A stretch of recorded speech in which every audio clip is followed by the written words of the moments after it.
There we go. And we are live to play Mad Games Tycoon 2. We'll go sandbox mode.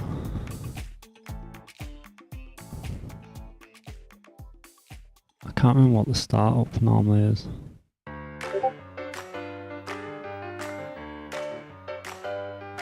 And you get 500k normally.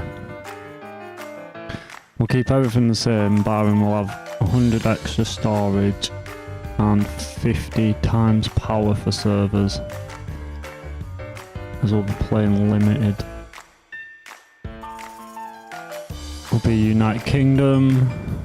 Action will be our special genre. You can obviously pick different genres if you wanted to choose to specialise in a different game genre, but I think we'll just go with action, as they're the most compatible with consoles, computers, handhelds, smartphones and arcade machines.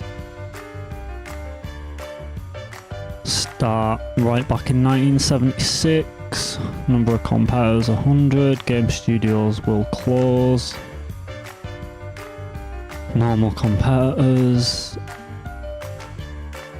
short development time.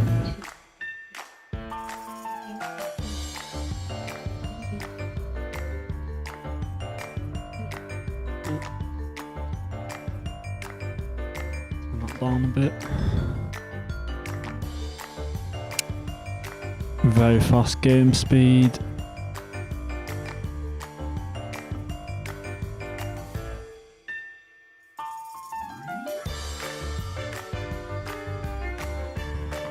We'll give ourselves a boost and we'll start with a mill.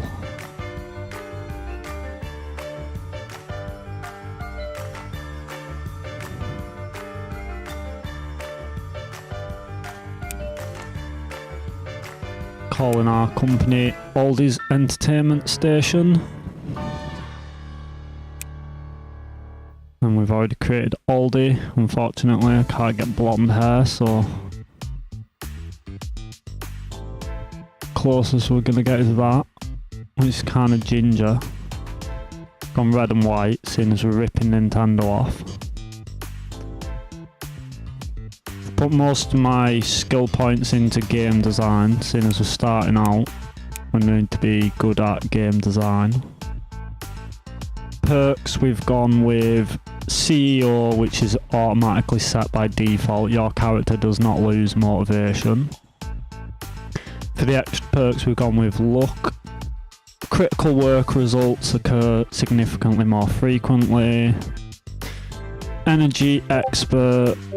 These employees can develop engines much faster. These employees can complete contract work much faster as a workaholic. And efficiency. Efficient employees can complete all tasks magnificently faster.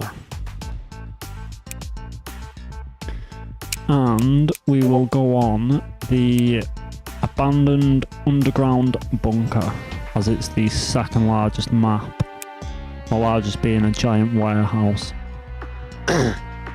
But it's a little boring just building in a giant warehouse. Whereas this is restricted, so we'll have to sort of work with what space we've got and buy extra rooms as we go on. So we'll go with the abandoned bunker. Game Tycoon 2. Congratulations on the founding of game studio Aldyz Entertainment Station. Mad Games Tycoon 2 is a time travel through the history of the gaming industry. Build your own offices, production facilities and server rooms. Develop games of your dream and produce the next generation console. Rise from a small garage company to a huge corporation. Have fun. Right, so we start off with this room to begin with. So I haven't got a lot of room. This is the size of the entire bunker. I think the next room we can afford is this one for 1.1 mil. 1.3 mil. And 1.5 mil. Right, so we'll start here then. First off, we need a development room. I'll put that on this side because I think this side of the room's bigger.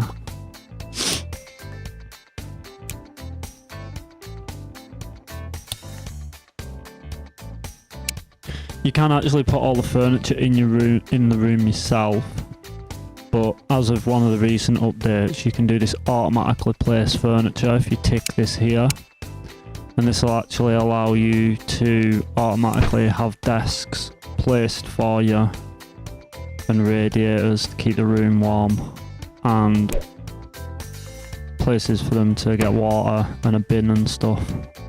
But when I originally started playing this, you would actually have to place all these things in the room yourself and build the rooms out using this menu at the side.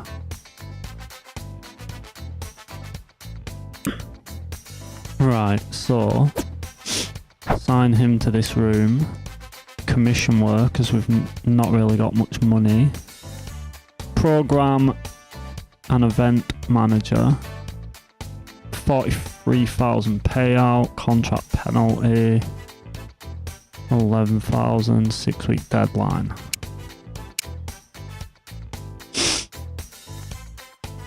So we'll start that. Go to the job market. Just hire everybody to begin with, barring people with negative perks, as we don't want people with negative perks. And then we need to build a research room.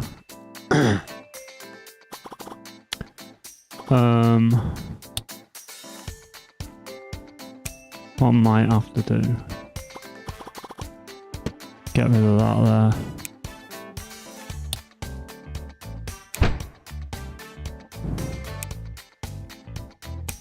Might have to make this room smaller.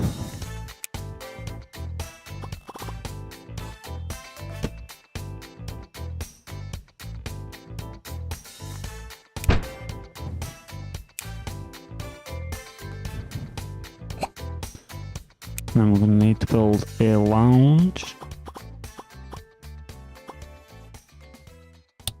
Do that 5x3. Stick a door there. Then we're going to need to build a toilet.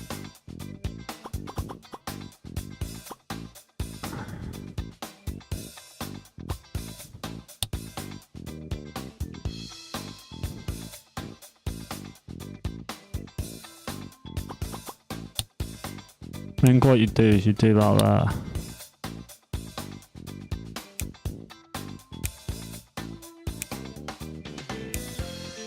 And get rid of that there, wouldn't you? So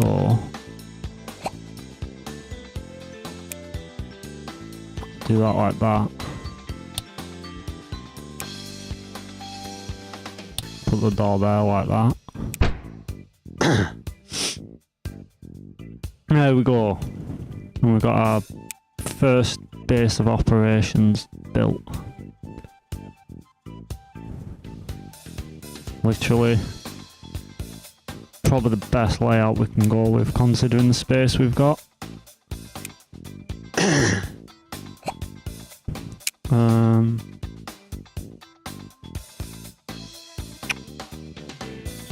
So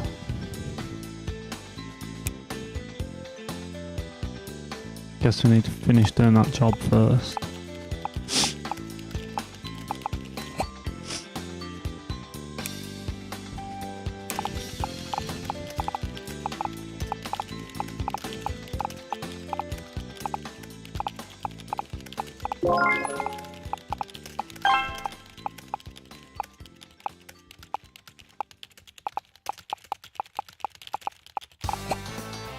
See what still no employees.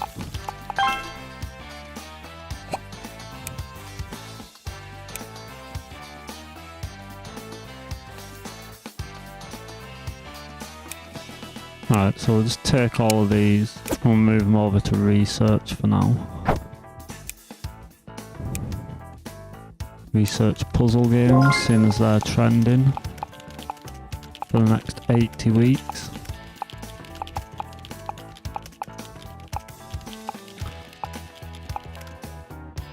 So up at the top here, what you have is you have a bar in the middle. This shows you the genre of games that are currently trending and the topic. So currently we've got puzzle games are the trending genre, and the topic of mercenary are currently trending, and the genre racing and the topic trains are currently unpopular for the next 23 weeks. I think I actually started at 80 weeks. I think normally each trend tends to last about 80 to 60 weeks.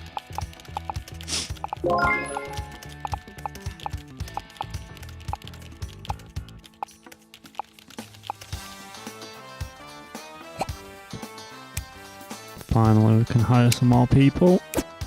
Chuck them all in there.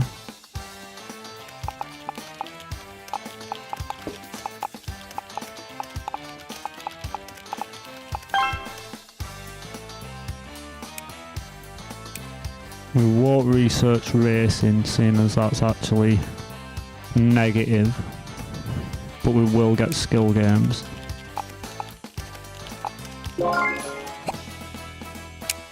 Basically, we just want to keep checking if we can hire more people and just keep hiring until we fill both the offices.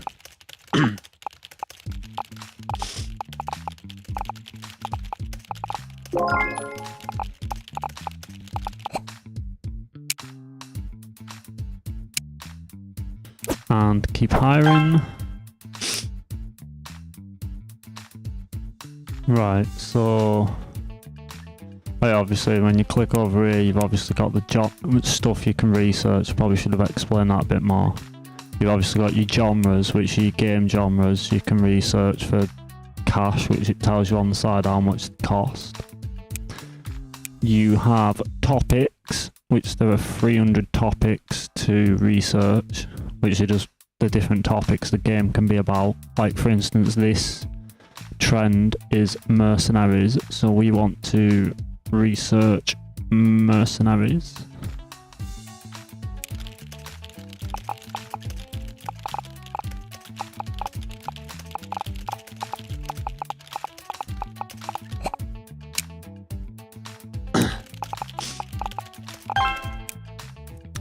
You have engine features eventually, which are just like game engines for you to develop games on. Gameplay features, which are features for your game to have. Miscellaneous, which is actually where you unlock all the different types of game development, from console development to a graphics studio, marketing, production, where you can eventually produce your own games rather than having to give them to publishers. Sound studio, quality assurance is basically just bug testing and removes bugs from games. Your subgenres is just so you can do extra genres and topics, which are there the first two things you research. Support, which is basically used to sell products when your games get popular. This way you sell your merchandise. Training room to train up your workers to make them more efficient in whichever field they specialise in. And then workshops, where you can actually make arcade machines and you can port your games over to arcade machines, and you have to obviously have people that are qualified hardware technicians to produce the arcade machines eventually as well. To begin with though, we'll finish researching gameplay features. Put it on so it automatically does both, and we'll select high scores. And then this obviously here shows you how many updates there are to automatically go through. When it's done, you can just click cancel task, and we will look to get both subgenre and subtopic before we start developing our first game. Check if there's anyone we can employ. We can probably actually start moving people who aren't researchers out of here as well.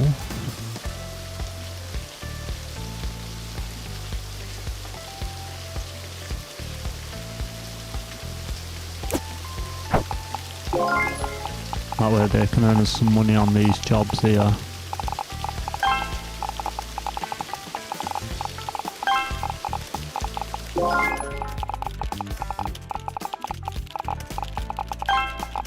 At the moment, what we're basically doing to make some sort of an income is you've got commission work, and you can do short assignments, and you can set it so that as soon as any short assignments come in, you'll automatically accept them and your company will do them. Just as some extra passive income in between, obviously, developing games or researching everything you need.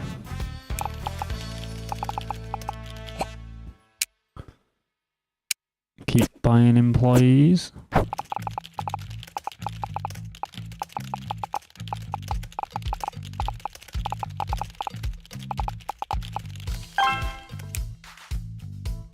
And then lastly, subtopic. So I may as well start moving everybody out of here who isn't a researcher.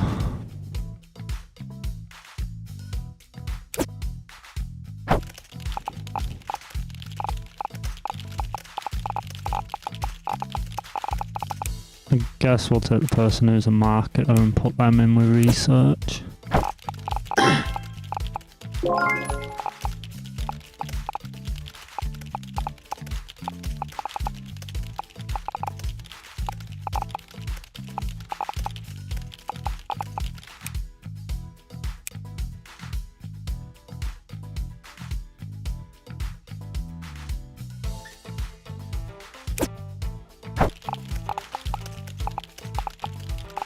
Probably should have waited till that was done before I removed them.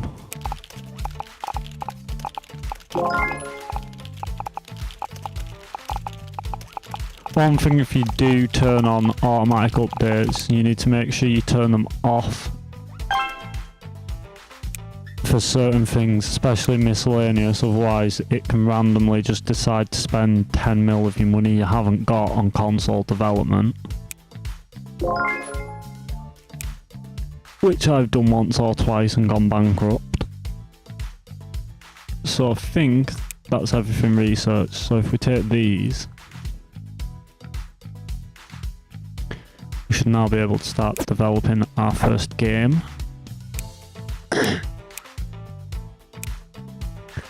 And Aldyz Entertainment Station's first game will be Aldyz Legacy.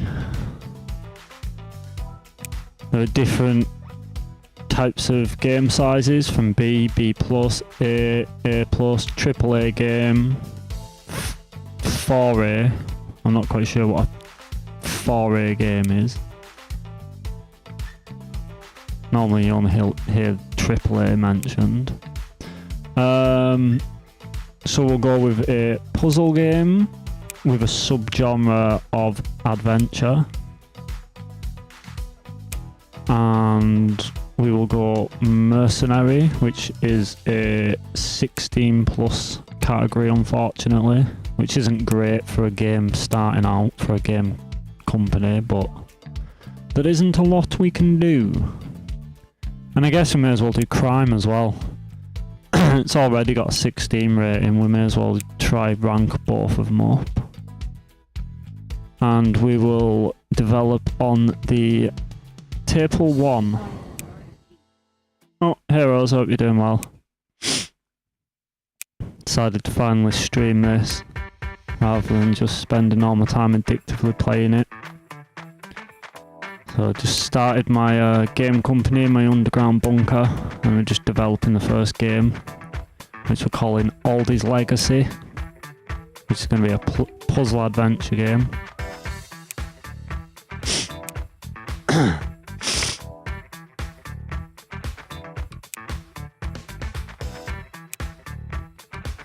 Normally going forward, I do tend to put the genres in the title just for easy titles, so I'd probably put Aldyz Legacy Puzzle Adventure.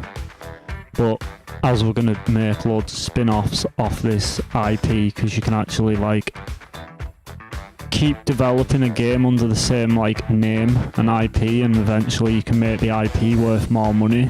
So we'll start out with a really basic name, which is why we'll just start with Aldyz Legacy and build it up from there. Till eventually we're like FIFA and Call of Duty, and we're just going to sell you the same stuff with slightly better graphics and revamped maps.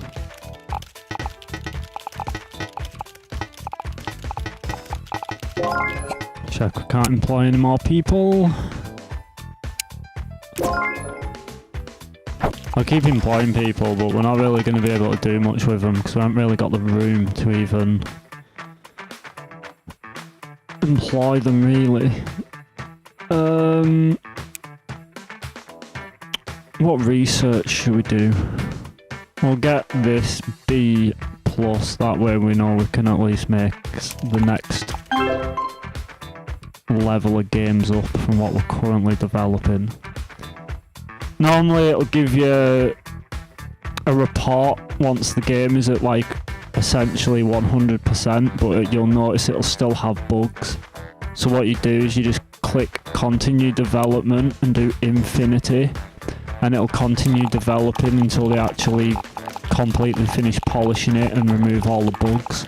At which point that's when you would either self-distribute it if you've already got the production upgrade to build your own production facility, which I'll show you down the line, or give it to a publisher and get somebody else to publish it for you, which is what we're going to do. Mad Games Convention. So we can also do game conventions to gain some extra fans. Again, 1.6k followers. This isn't bad considering we've got a game we're only just doing. It's not too bad considering we've only just got a game in development and we haven't released it yet. Yeah, it's not too bad. It's kind of chill. I'm trying to break it down as much as I can because I played it so much. I'm like, to be honest, I should probably explain some of the bits that like I'm just doing and don't really like think about for anyone who's playing it new. Because then as I get further into it, I'll probably just do all these things automatically and won't explain it again anyway. So I thought it's better to give a brief summation. So yeah, at this point it's got 0 bugs, so this is at a point where you would either, if you've got the console development unit upgrade from miscellaneous, you can self-distribute the games, but at the moment we'll search for a publisher. We actually have a publisher that specialises in puzzle games, so we'll go with Data West. You'll notice some of these names quite conveniently are either pretty much spot on, like Data West, or very close rip-offs to real life companies. So yeah, we'll go with Data West as they've got a 3-star marketing strength. This is all the experience, so you gained hearts with the company for a relationship, and then experience in the genres you develop the game in, the console you develop the game on, and some of the features you added to the game. Market analyst. This is just a summation of the game. It's got 2 genres. Topic total none. Did I not select topics? No, I selected topics, so I don't know why that doesn't show it. 1 platform on genre. It has received the following age classification from MGSR of a 16 rating and a 55% rating overall for our first game. The ratings tend to be worse when you start out because for some reason it always seems to intentionally give you games to develop for an older age category so that you kind of can't sell games to kids of all ages, which makes it harder to start out. But I've noticed on most of my playthroughs this seems to happen quite intentionally.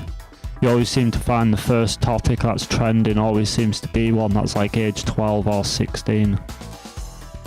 So yeah, it gives you a breakdown of obviously the quality of the game. Gameplay 68%, graphics 49%, sound is 48%, and controls are 68, giving it an overall score of 55.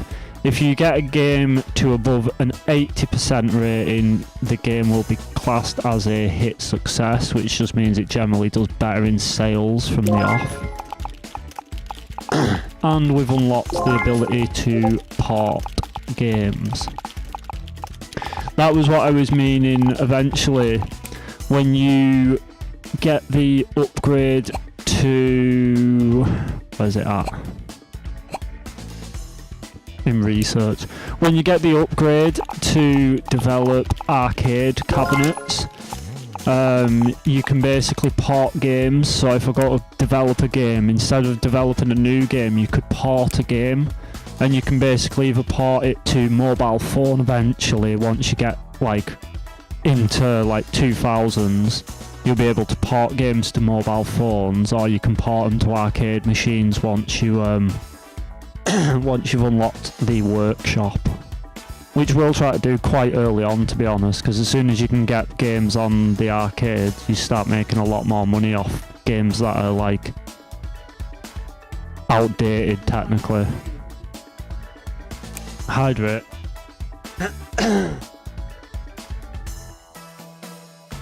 Well, I can't insta-hydrate, but I will quickly run and put the kettle on.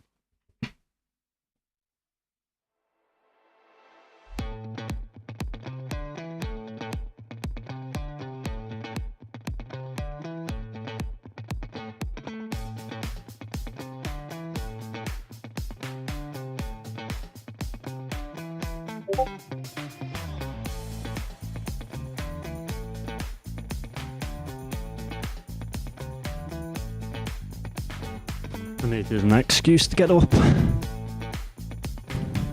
And we're back to it. So, what next? Check how many employees. At this point we're just going to keep hiring people, even though like we're technically making them live like rats in an abandoned building. Because well, there's not much else for them to do.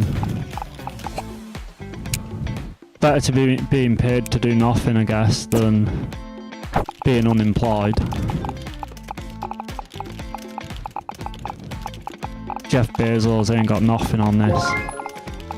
Blizzard are just, well, don't get me wrong, we might not be much better than Blizzard here. We are keeping them like overcrowded in poor conditions. So we may end up, instead of going for best game company, we might actually try beat Blizzard out here for worst game company. Allegedly.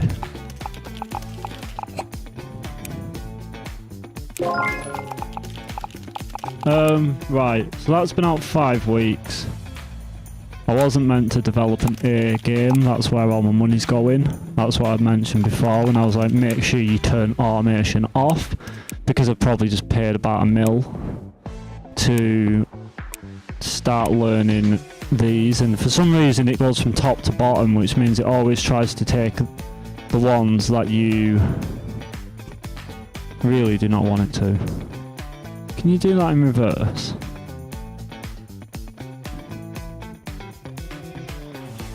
No. That's annoying. Really, you want to go from bottom to top anyway. So we'll develop we'll finish these commission works, and we can get paid some money for doing these. I just put it to go for all 3 of them. And I suppose there's a couple of weeks between our game coming out, and then we're also going to try and make another game under a new IP. Although rather than it being called Aldyz Legacy, as it's going to be a puzzle adventure game, we'll just call it Puzzle Adventure. So, Puzzle Adventure.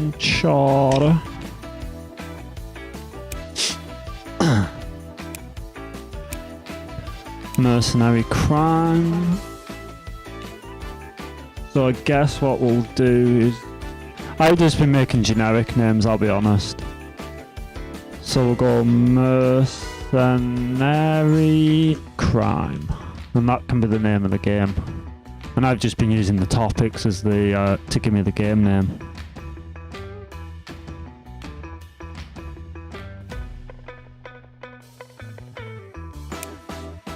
We'll develop it on the Table 1 as we've already got some experience and it's got the larger market share. I probably should have explained that a bit more as well. Eventually you can obviously develop your own engines which you can then use to create the games on. You can then obviously select the platform you want to sell the game on. Eventually you will be able to sell on 4 platforms at once, so you can release a game on PC, Xbox, PlayStation and Nintendo Switch. Theoretically. Obviously they don't exist in the game as them exact brands. There's like off copies. But yeah, each one will obviously it has its own like how many games are available, the year it released, and then its market strength. But obviously because these companies own these systems, they've got 100% market share. What we want to be looking at is the second number, which is this 3.1 mil. That's the amount of people they've got as fans to sell to, or 0.3.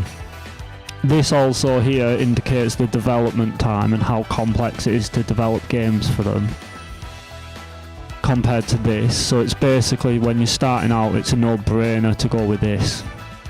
Quick development time, reach more people.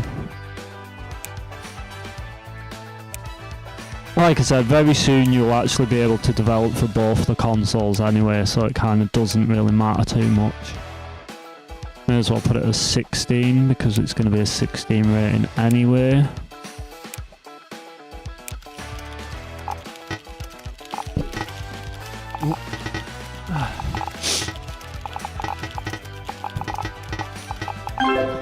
Right. So obviously it shows you the development. I probably should have explained these previous, but I'll go over it now anyway. This obviously is showing you different aspects, so this is obviously the gameplay is at 59, the graphics is at 33, the sound is at 33, the technical is at 51. I think that's actually more like your visuals and stuff, even though it's not explained like that. And then obviously it's still got 22 bugs remaining. And then if the IP already is a well-known IP that people have played and you're making like a sequel, sometimes upon release the game will automatically have some hype behind it, and this will have like a hype number instead of being 0%. And then these are just all the features that the game has built into it. Eventually, as we develop our own engines, you'll be able to implement more of these features. And then you've got your development cost, so this shows you obviously it's cost $33,000, nearly $34,000 to develop the game, and currently its estimated rating is between a 40 and 60%. So you could then choose to search for a publisher and you know you're going to get somewhere between 40 to 60% game rating. But as it still has bugs, we're going to click continue development, and I'm going to quickly go and finish making the coffee that I just boiled the kettle for.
Right, so now that I'm back, it's finished doing all the bugs and it's now up to an 86,000 development cost. And we're still only a 40 to 60 rating. But I think at this point we're not really expected to get much higher than a sort of 50 to 60. Our last game was 55, so we'll see how this does. We'll go with Data West again, seeing as it's another puzzler.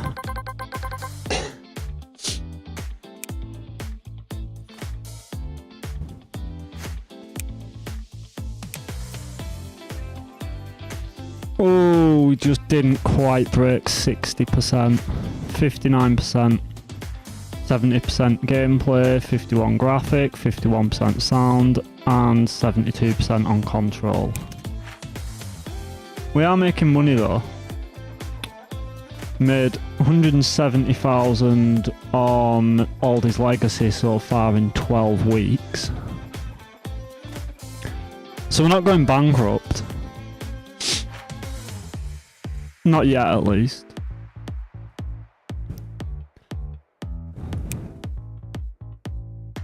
As Emma just eagerly shouted in the background in Discord.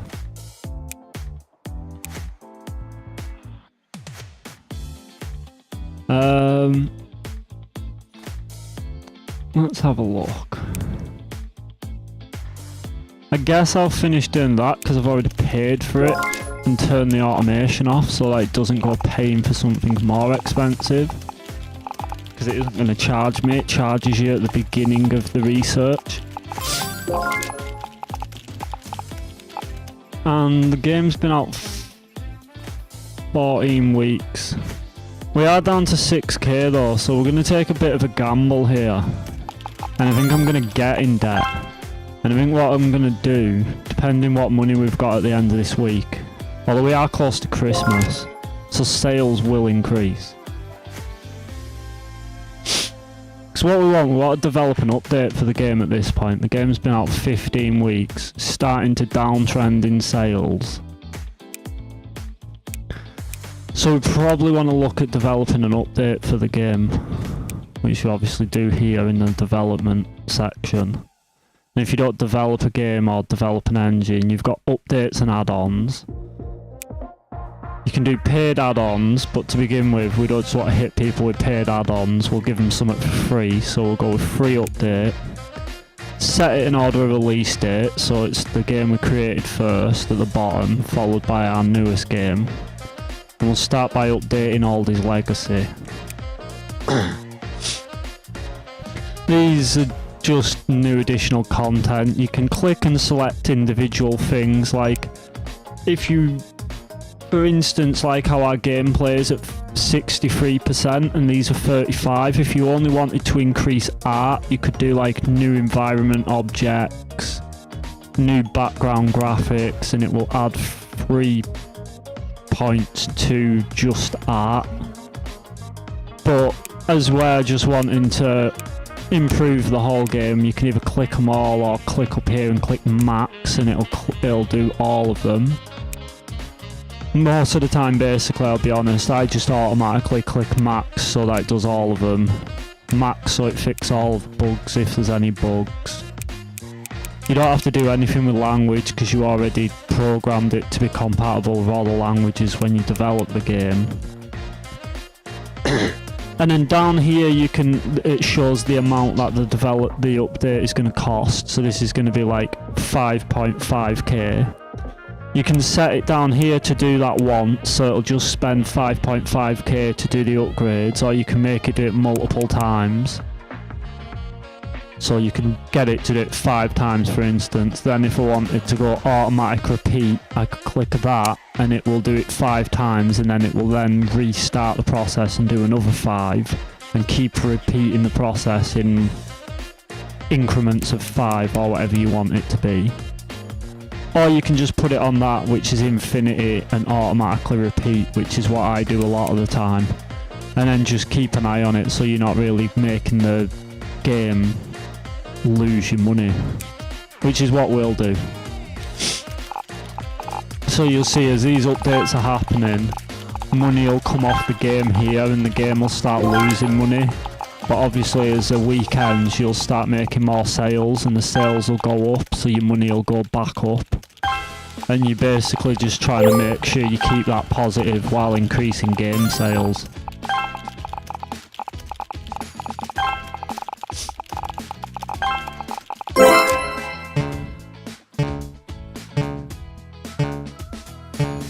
Well, we didn't win any awards. We will next year, that's for sure. Because we've run out of money, the updates have stopped. You can force it to continue doing updates even when you are bankrupt. If you go to the game and you click it again, it will actually do a further update.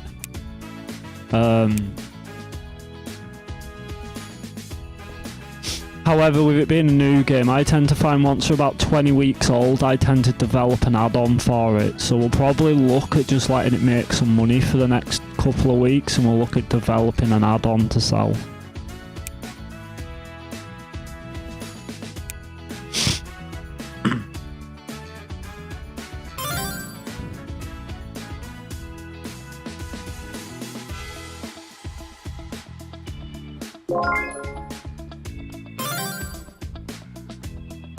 Yeah, we should also get some increase in sales with it being Christmas.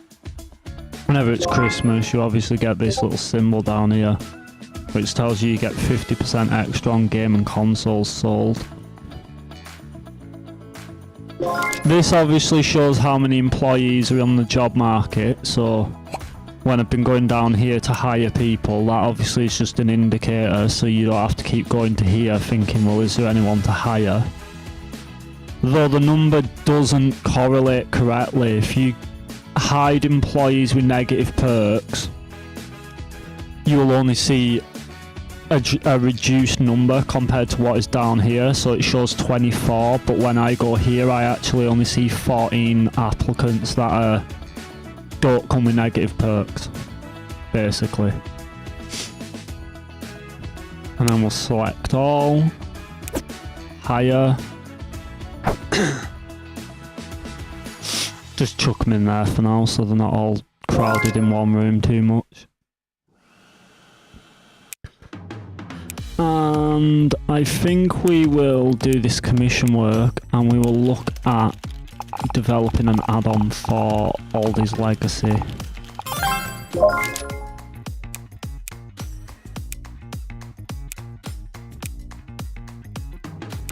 You can also, at this point, you could change the subtopic, so you could choose to do a different subtopic.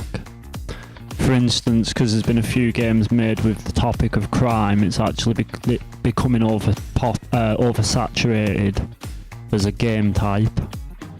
So you could change it up and do a different game type, but for now, because we've got the most experience, we'll just stick with what we know best.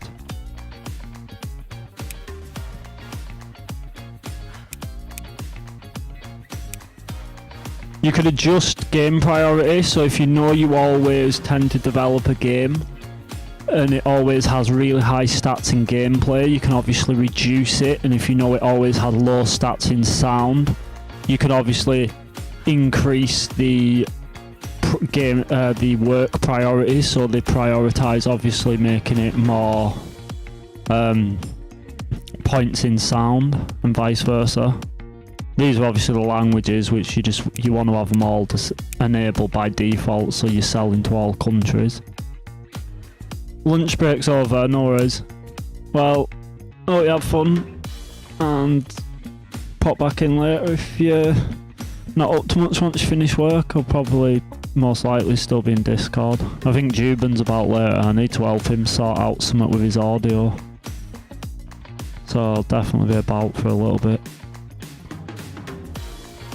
Right, and then that's all the features. You just go to enable all appropriate features, because that way if you're developing a game where like stuff like your high score and the pause function isn't necessary, you won't go adding features that aren't worth having in the game.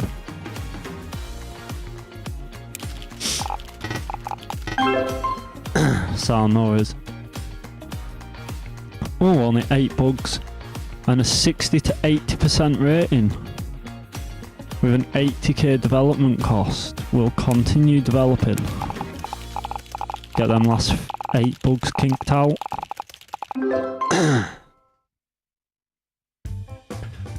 Give add-on to publisher. Because you gave the main game to a publisher to begin with, you can't actually self-distribute. You have to give the add-on to the same publisher you gave the main game to, I believe.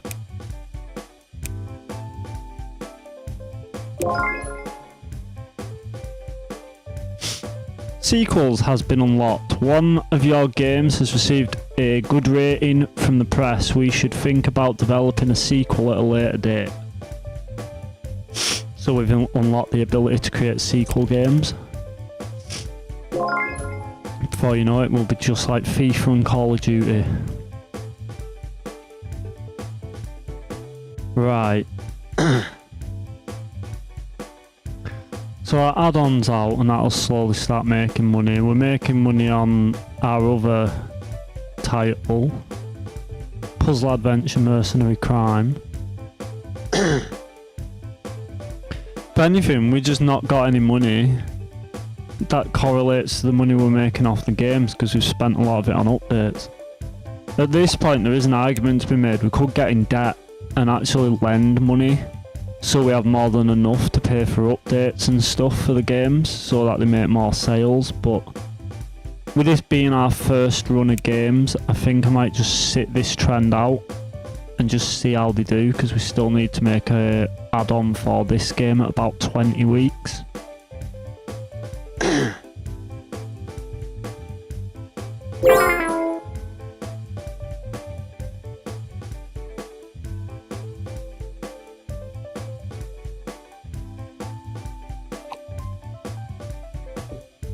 Just taking a sip of my coffee. Note: semiconductor shortage, $100 production cost for consoles. The price for semiconductors has risen abruptly. In the near future, the production costs for consoles will increase enormously.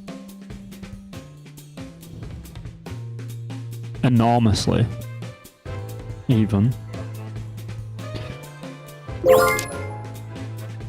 Right, and then we've got some new... This is where we can start developing game engines. So we've got an engine feature. 2D line graphics. So if we research 2D line graphics,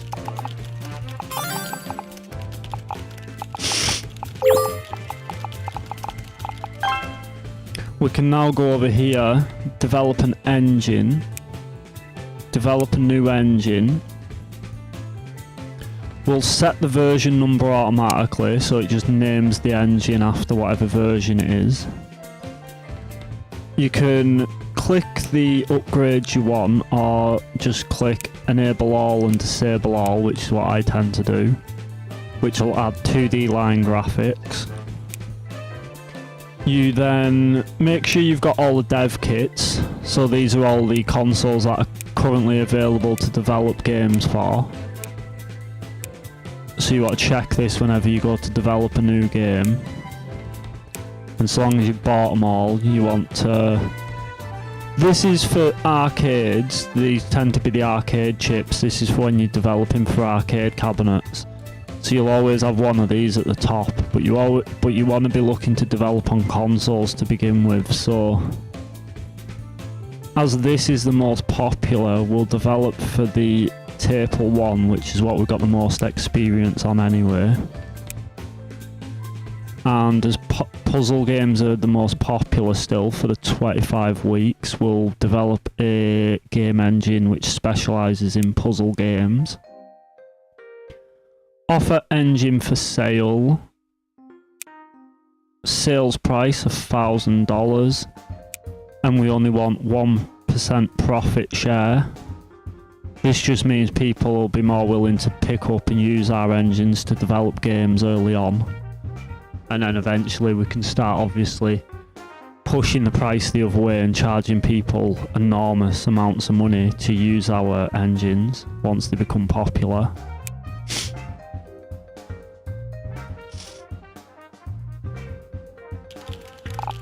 So we develop that. That should also mean now we use the engine we've developed when it comes to updating the game and doing add-ons, which means they'll also have the 2D line graphics now, which will make the games obviously better, which will increase sales. We'll do this commission work first though.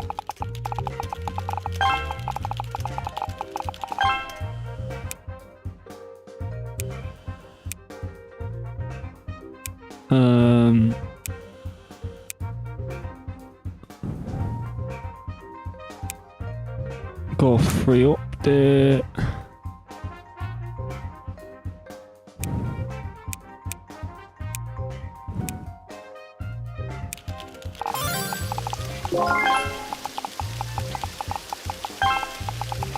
See if this increases sales at all.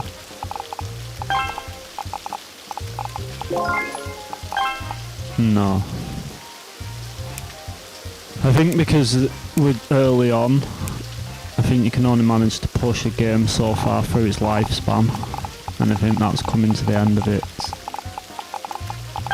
So I think what we'll do is we've got 22 weeks left. We'll develop an add-on for the other game, Puzzle Adventures Mercenary Crime.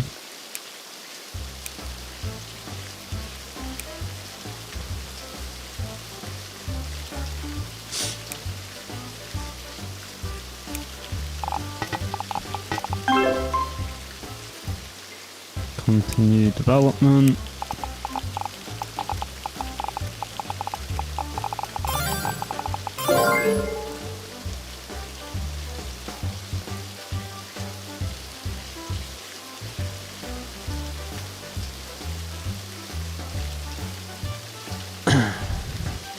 Right, game taken off the market. So Aldyz Legacy has been taken off the market. The add-on is still on the market and will continue to sell, I guess, but it's probably not going to be as popular if the actual game itself has been taken off the market. Give add-on to publisher. Better get that out before the other game gets taken off the market. 60% rating. We've actually just also got a new studio rating. We're now classed as a garage company, so we are slowly going up the ladder.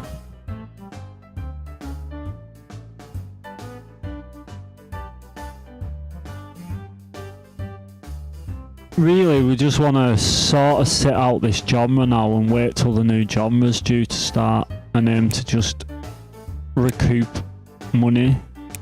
So we'll probably do game contracts, and in these game contracts, other than the short assignments we've been doing, what you can do, and this is how you can get skills on different topics for games that you're not that aren't trending, is you can do contract games where you can develop games for other companies.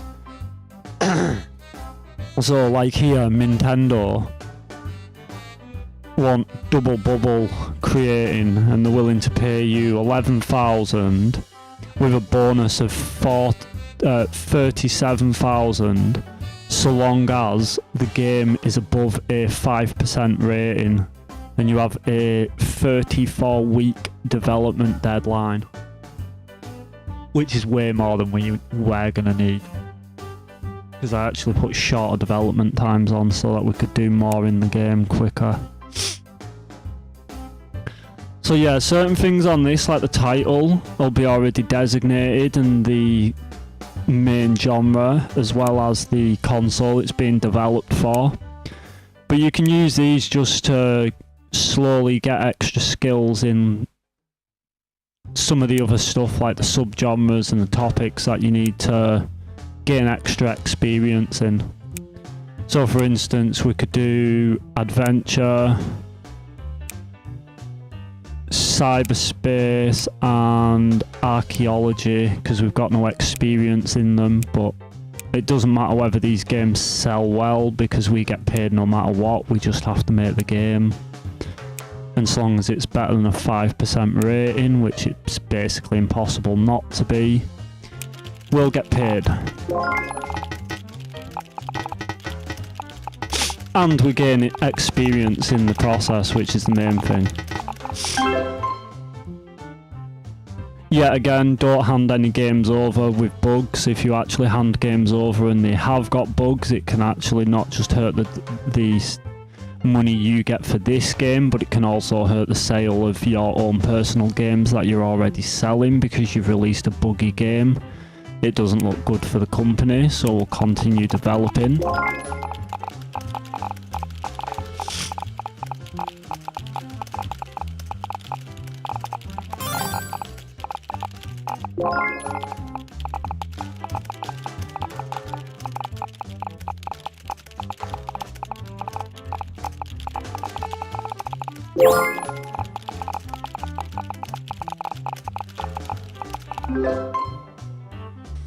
And we might have our first game with an 80% rating here. It's looking to have 60 to 80% anyway, so we'll hand it over. Ooh, 75%. Can't grumble at that. Not quite a hit, but we're getting close. We actually overspent on development though, and it was actually not profitable to develop that. It actually cost us 38,000. But we did in the long run gain all that experience in 2 other genres, which kind of helps balance it out.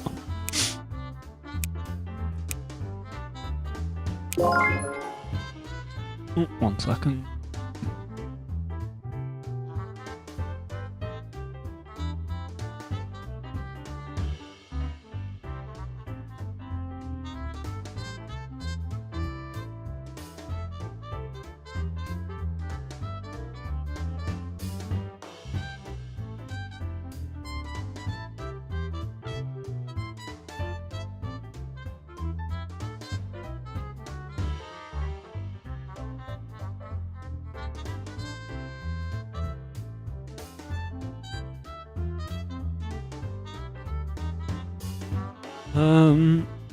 Second platform has been unlocked, so now we can develop games for more than one platform at a time.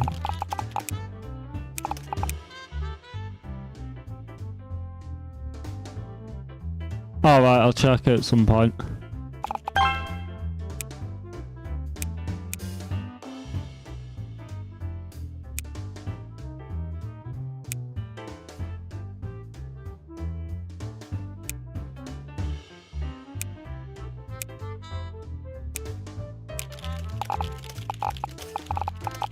Guess we'll develop some updates for this. Oh, warning, your bank has informed you that your company account has been in negative balance for several months. You'll be given a period of 12 months to clear your account balance, otherwise you will have to file insolvency and go bankrupt. I think we were actually only under for a short period. As long as we wait this month out and we've got positive money by the end of this month, this at the side will disappear. But this shows how many months you've got left before the game will end and it'll take you back to the main menu if you don't manage to get out of bankruptcy in 12 months.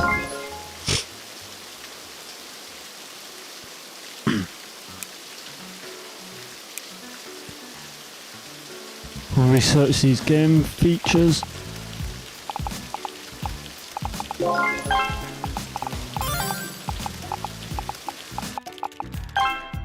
"10 weeks until the next genre of games come out as well. So hopefully we'll be able to start developing more games. And these should stop selling. Yeah. Oh, we've got 4 commission works to do. So automate it doing them.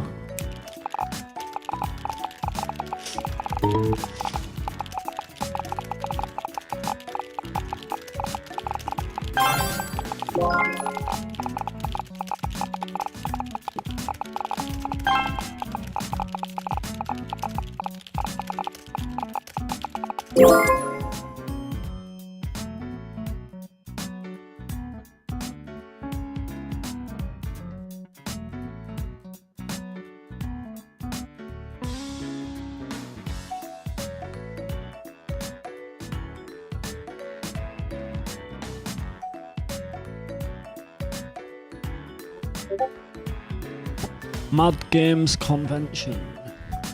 Would you like to participate at the Mad Games Convention this year? This year, up to 17,000 visitors are expected. Please select the size of the booth. The bigger the stand, the more products you can present. Additionally, larger stands attracts more attention. I always just pay for the largest booth.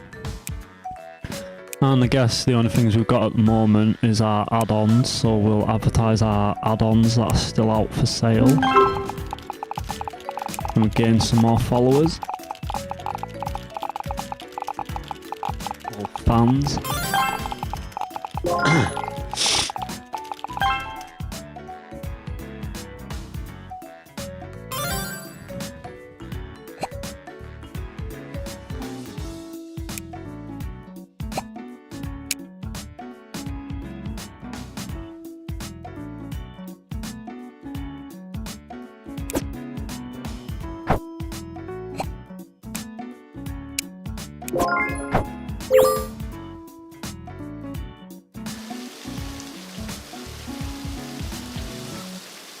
Right, I guess really we just want to rush this last 4 weeks down. Make sure there isn't any updates. Just new genres to research.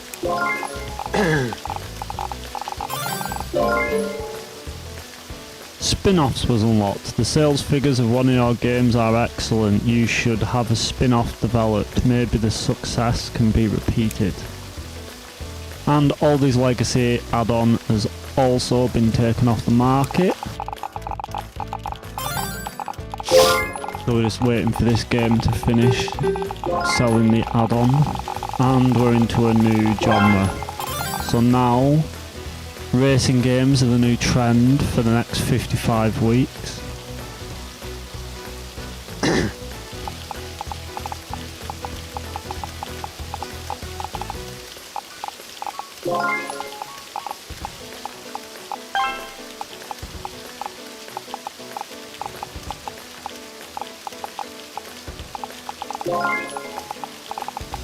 Alright, so that's racing done. And the new topic that is trending is fishing. So we will research fishing. Fishing.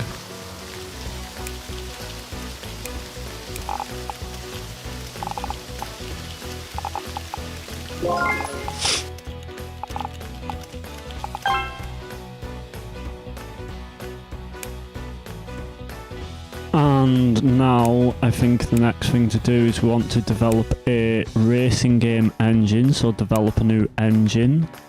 Make sure we've got all the latest development kits bought, so we can develop for the latest and greatest consoles. First we want to apply the tech. We've still only got 2D line graphics at the moment, so we'll add that.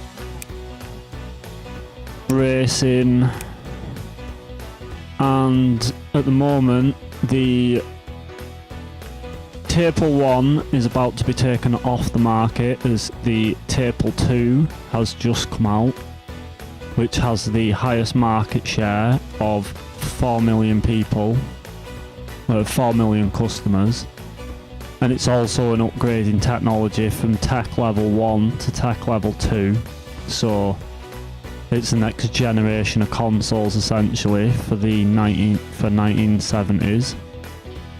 So we'll go with the Table 2 as the engine we want to develop our racing engine based off of. Keep the sale price and marketing share low so people are more inclined to use our engine. And would you look at that? Just as we finished developing our engine, a new engine feature has been released. So what we can do is we can research this new engine feature, which is primitive mono audio.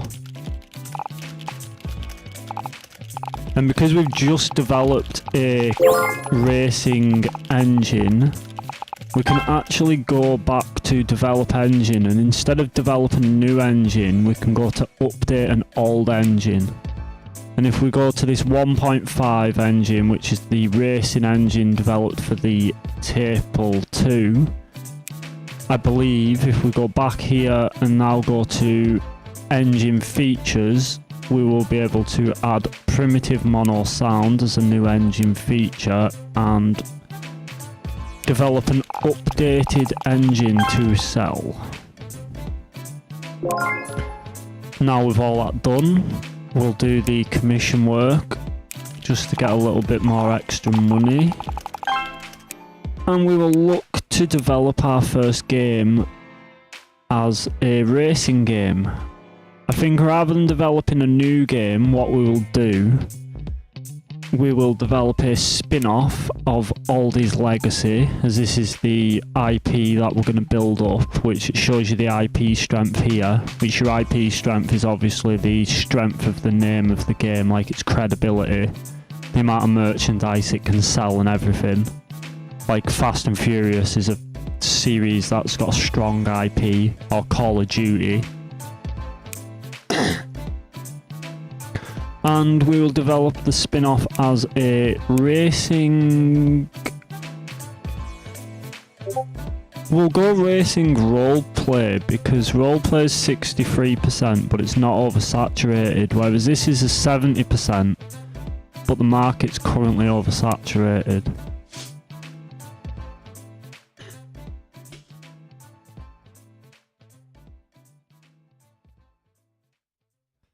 And topic is fishing,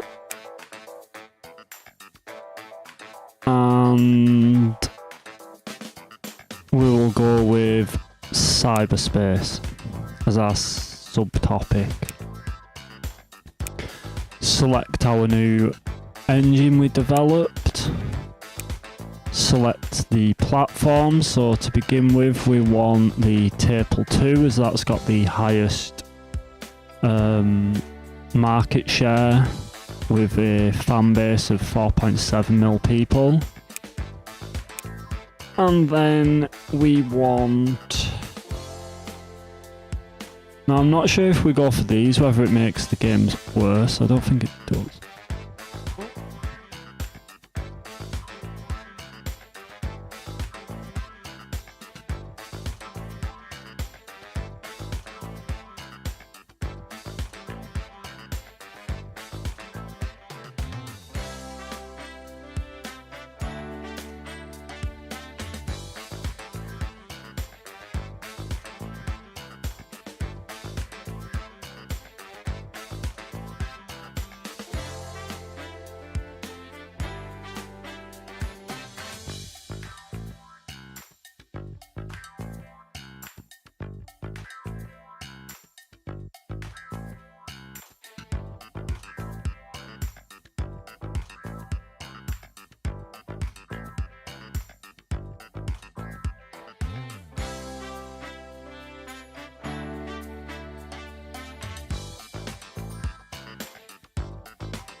Alright.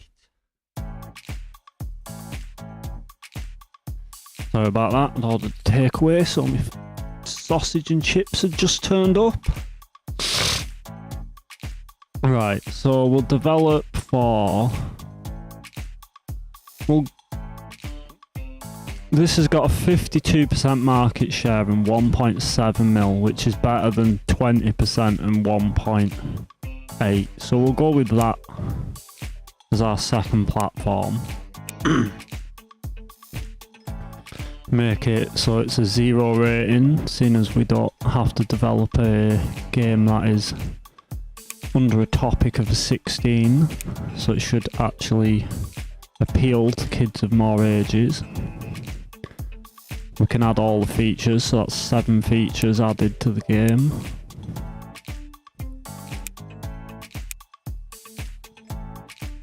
And we will develop our first spin-off.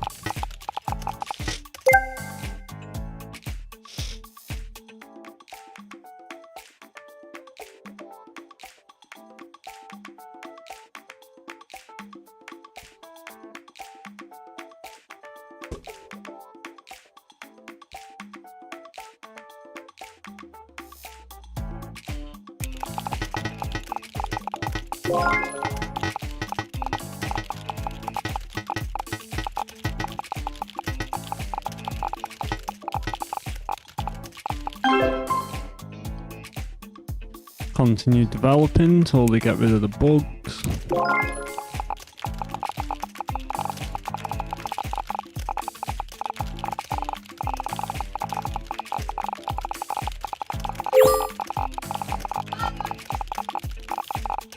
Yeah.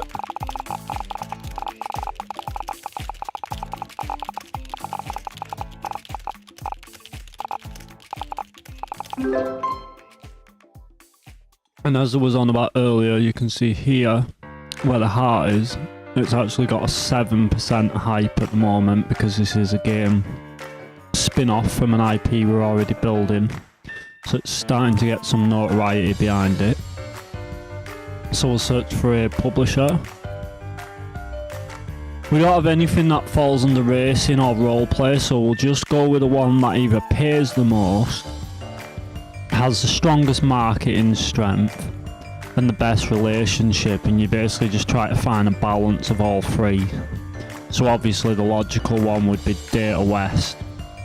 It's got better marketing strength than Apexware with 3 stars. We've already got 2 heart relationship, and it's the only one we've got relationship with. The only downside is it pays less than these 2, but it makes up for what it pays less in having the additional star marketing strength. At least I'd like to think it should. So we'll go with that.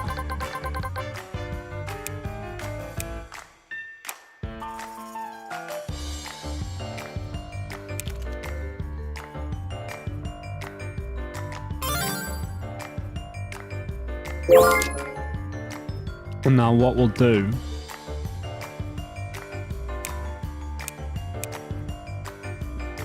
we'll develop another game.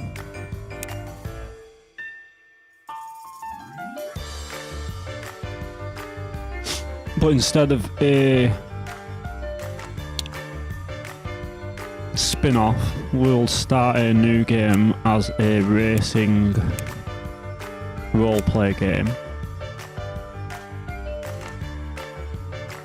And create our first racing IP separate to Aldyz Legacy. So call it Racing Roleplay.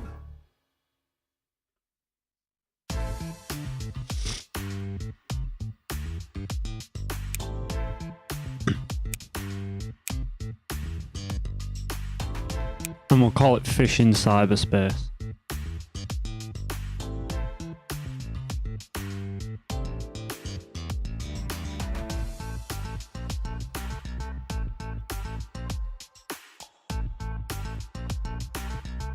As they're the topics we're using.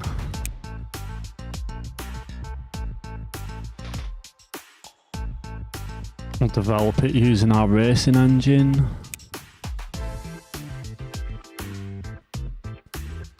Develop it for the same 2 consoles.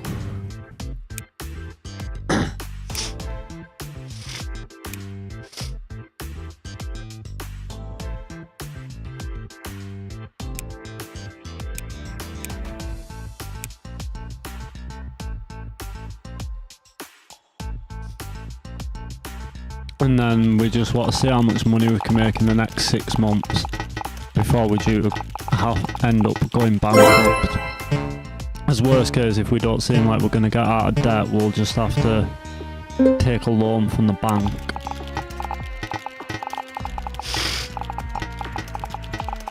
But really the smart thing to do is take the loan at the last possible second so you don't owe interest on it early on.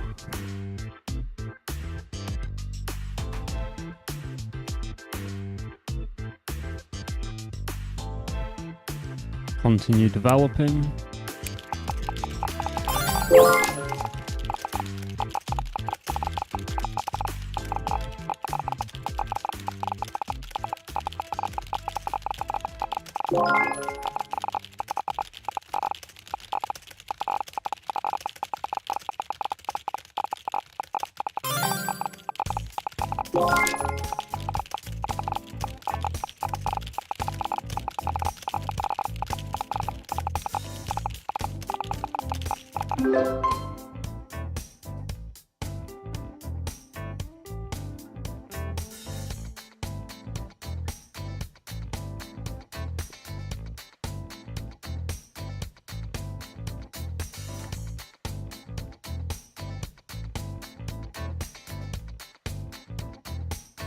Right, and we'll search for a publisher, give it to the same publisher.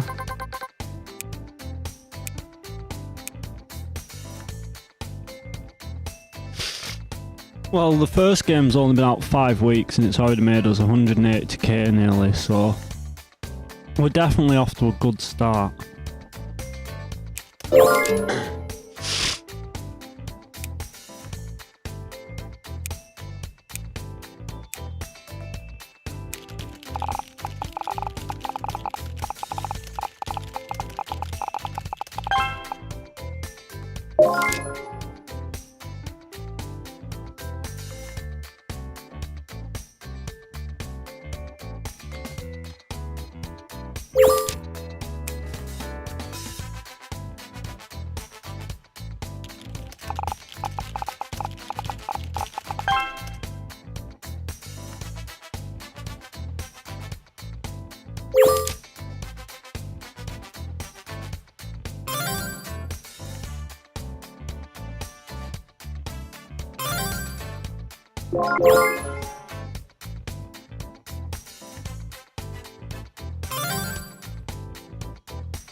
At this point we're kind of just trying to hope we gain enough money to get out of debt and get enough money to buy the next room so we can expand our development,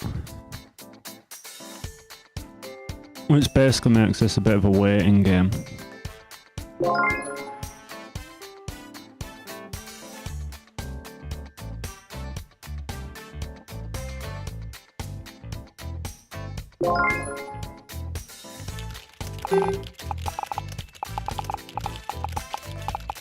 I do think though, if we play our cards right, we should get out of debt.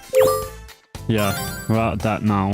So hopefully this should clear by the end of this month, without us having to lend any money off the bank.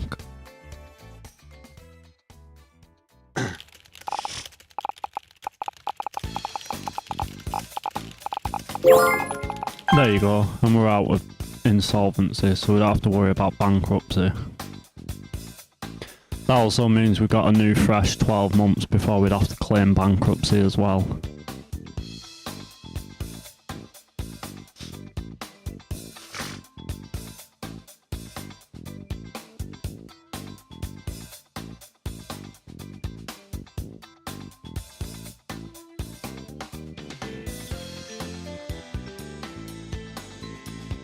Right, so there's 26 weeks left.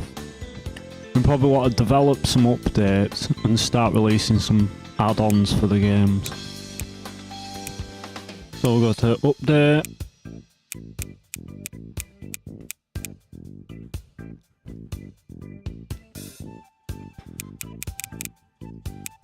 And we'll get to do it in sets of 10.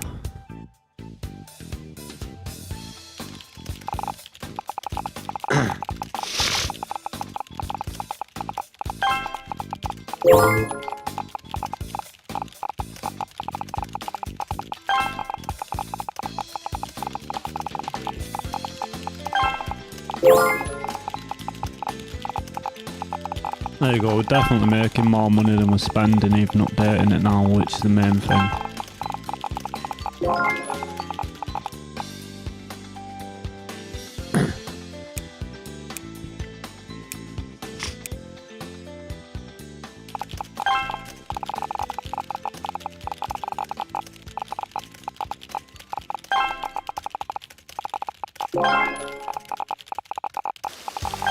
I'll let these finish.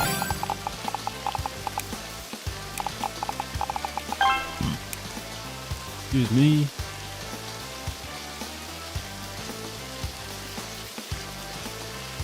And we will look at developing an add-on.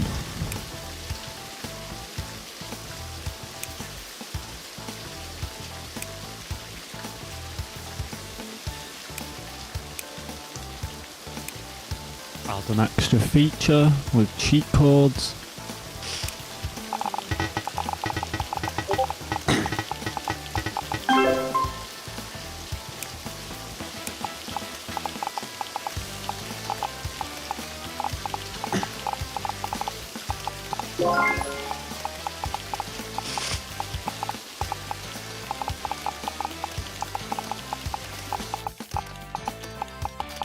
Why is it slowed downloads then?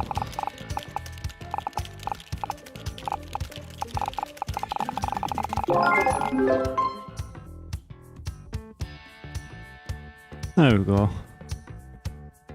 0 bugs, 60 to 80% rating, give to publisher.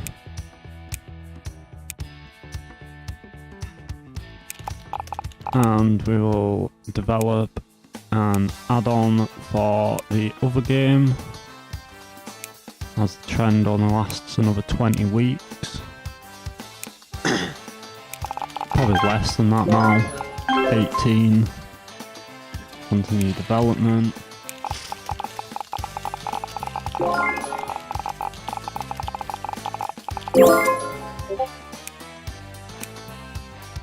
Can also advertise our new add-ons at the convention.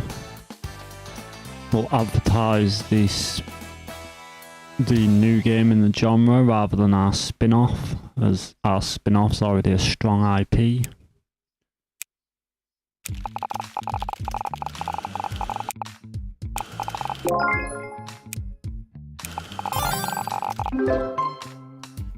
Give the publisher, and now we just let the money roll in.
Right, so that's been taken off the market. So we must be getting towards the end of this. 5 weeks left.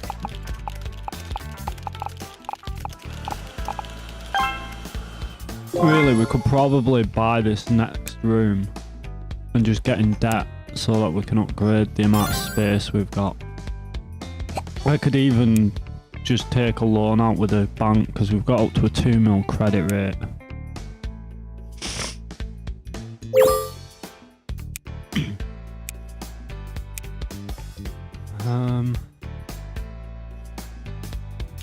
I guess for now though, I may as well see what happens by the time these weeks whittle down. Oh, right.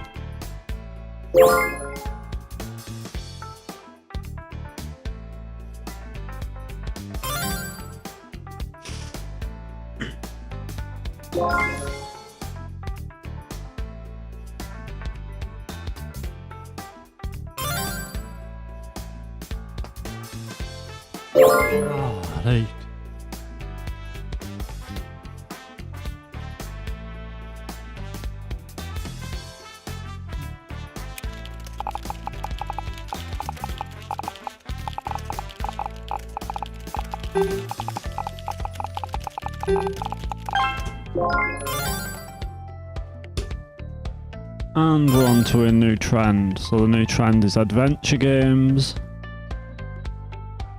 and food. So we'll make sure we've got food research. Excuse me.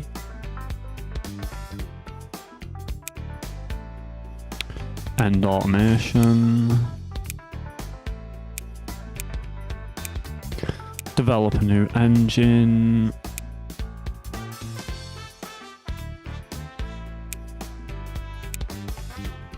As an adventure game.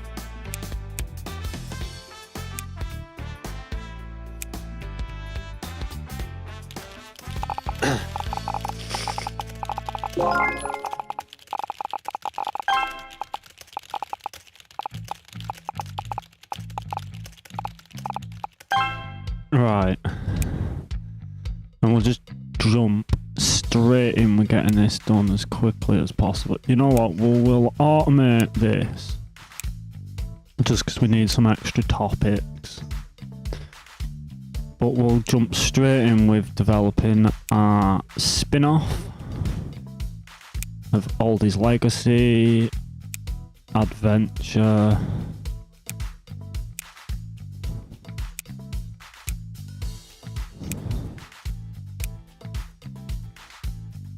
Adventure Strategy.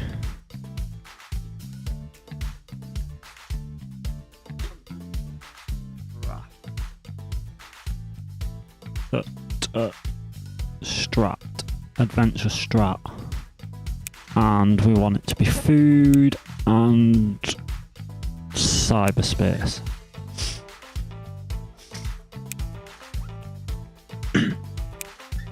Change engine to the adventure game engine. Stick with these two consoles.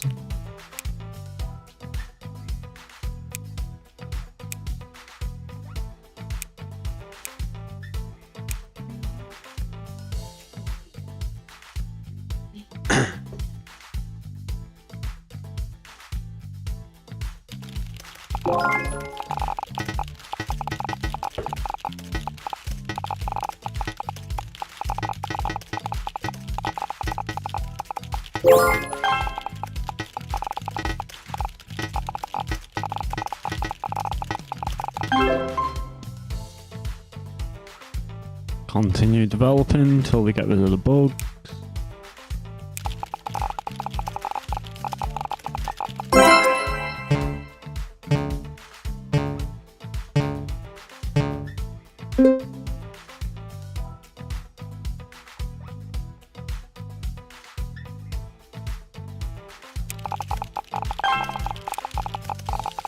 And I believe that's a new engine feature available.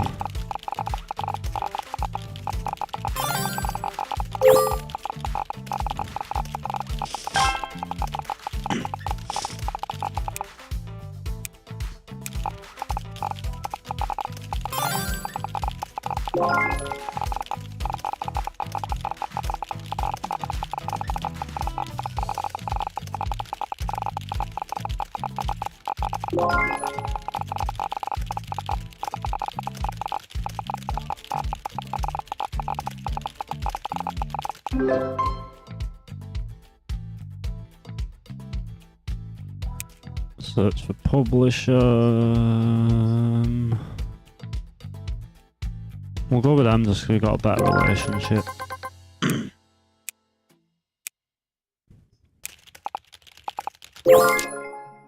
Unlock the ability to put your game on 3 platforms at once now.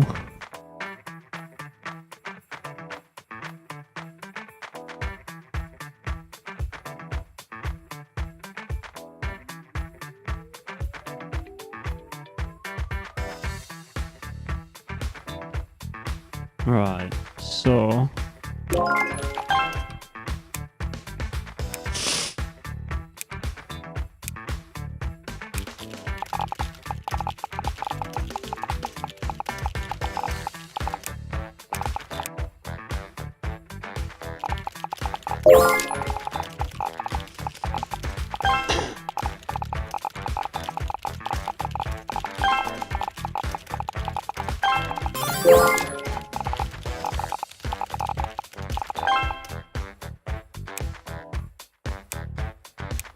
and we'll develop a new game in this genre as well called Adventure Strat.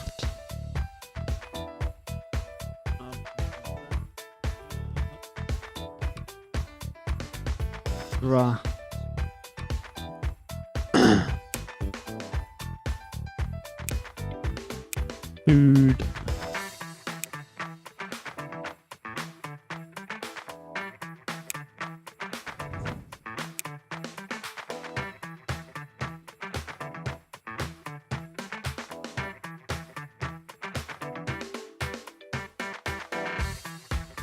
Call it Food in Cyberspace as the name for the game.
Like I said, I think what we're going to do is we're going to put some trust in the company, seeing as it seems to be doing okay, but we've just not quite got enough money. And I think we're going to just buy this next property upgrade and get in debt.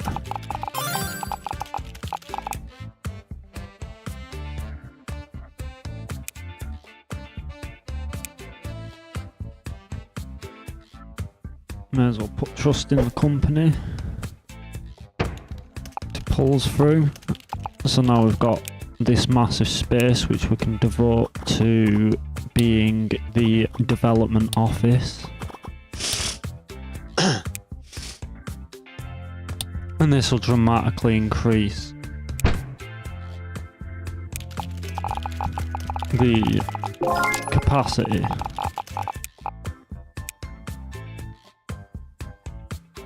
And even still, we're already overcrowded. So it shows you we definitely need to be getting in some debt to make sure we can keep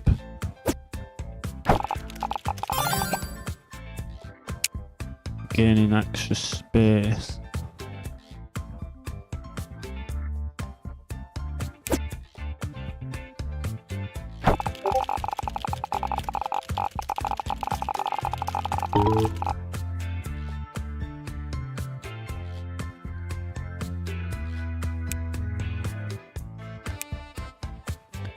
I think what we do, spin that around like that. Move that like that, that like that.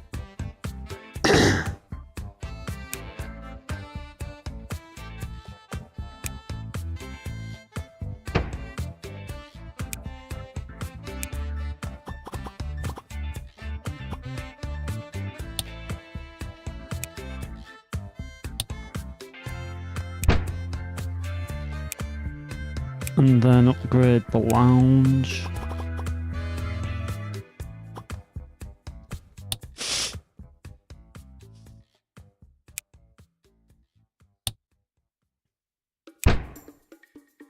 And then that should mean we can actually upgrade research.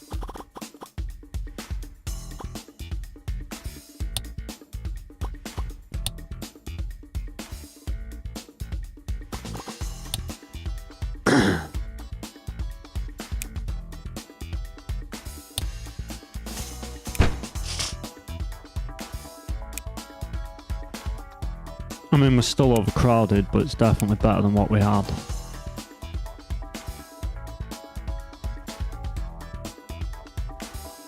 Really though, we want to take everyone out of here who's not a researcher.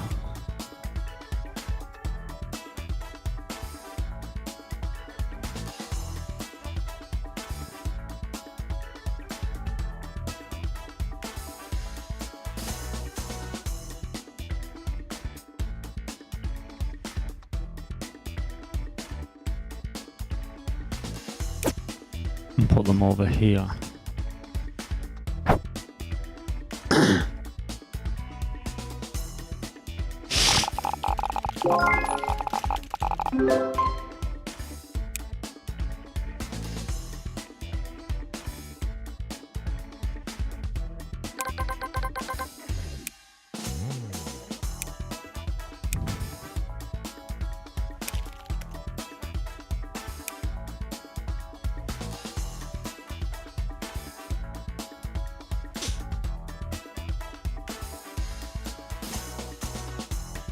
Right, so I guess there's not a lot to do other than commissions. We just want to make back some money for the room we've just, the building we just bought and the expansion we just made on the rooms.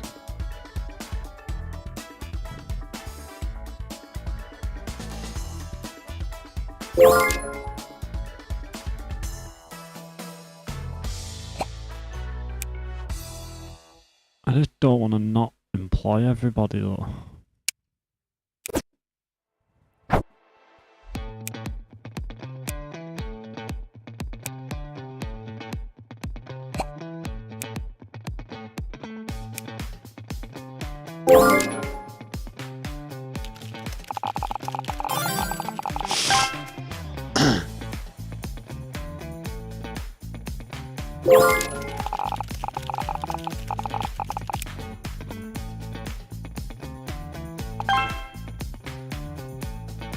I think it's just a case of just letting these games sell, because as bad as it is, we're making money.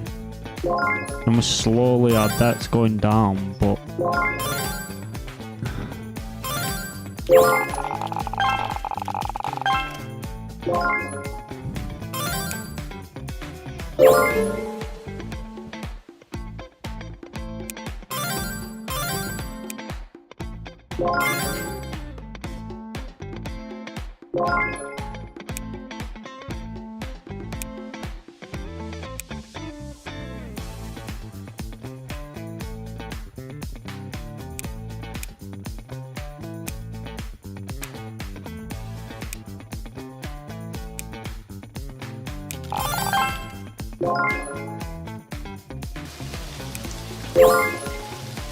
Right, so that increased sales.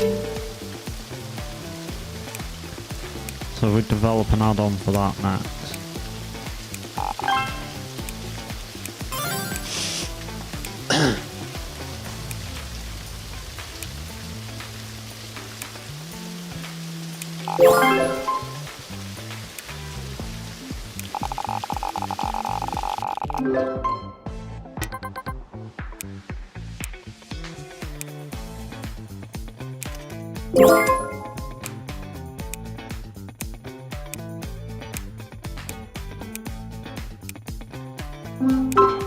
We can research side quests. There's a new gameplay feature.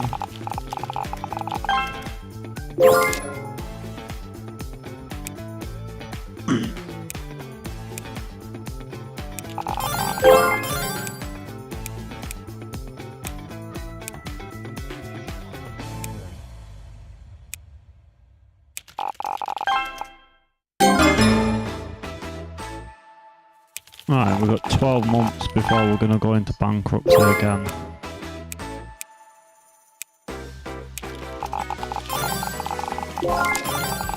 We can get a loan to get us straight out of bankruptcy though, so no matter what, we'll just see how it goes for the first 10 months or so.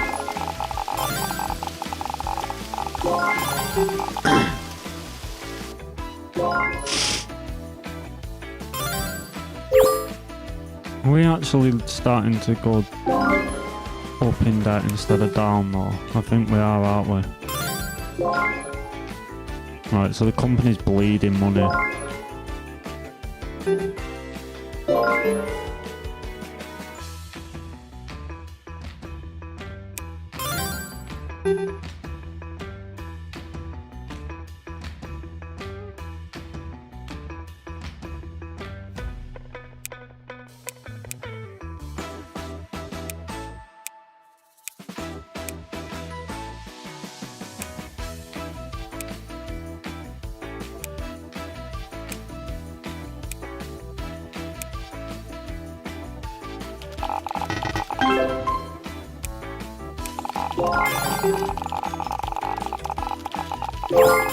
Yeah, we're bleeding debt here. There's not going to be a lot we can do. We're going to have to start sacking people.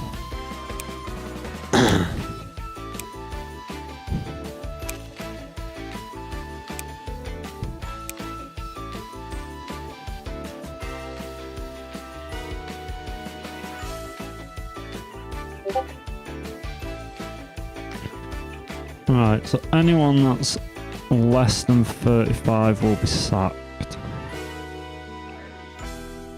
Because we don't need loads of unskilled workers.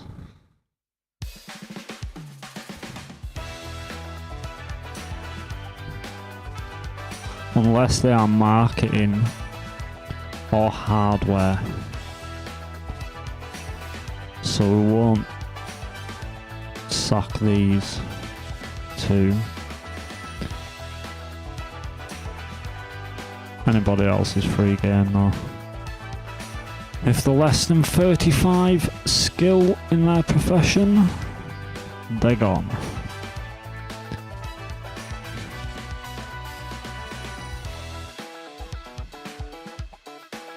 So we'll dismiss them.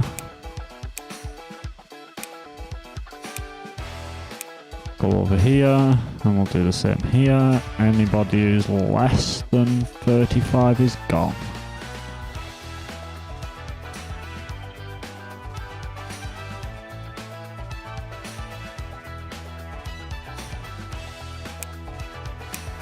Don't need no low-skilled workers around here. And now we'll see if we start losing less money.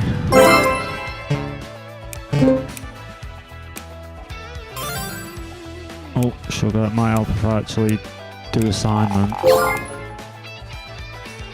think there's a strap for cash.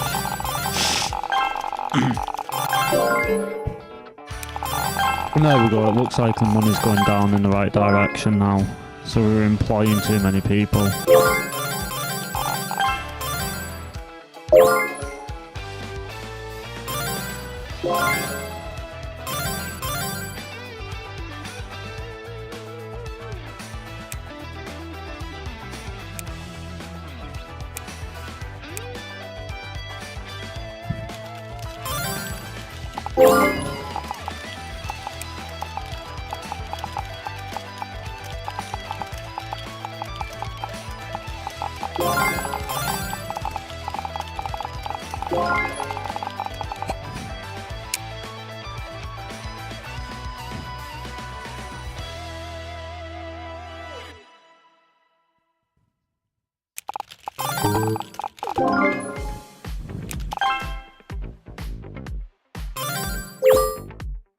Right, so 30 weeks left. I think we'll develop an update for an engine and we'll maybe make our first sequel.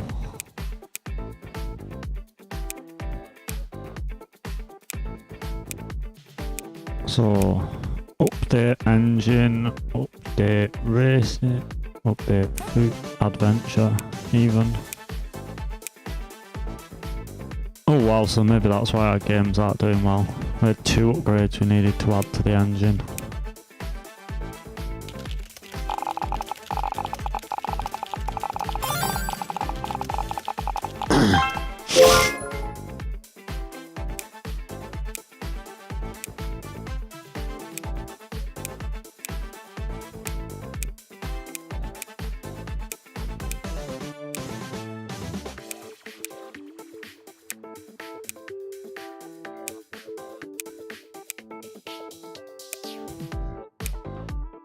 Right, so we'll develop a sequel to this.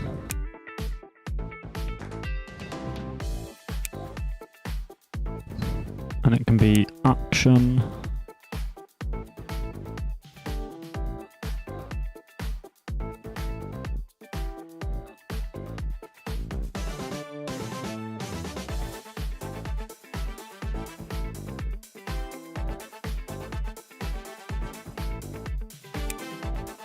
We'll keep the same topic.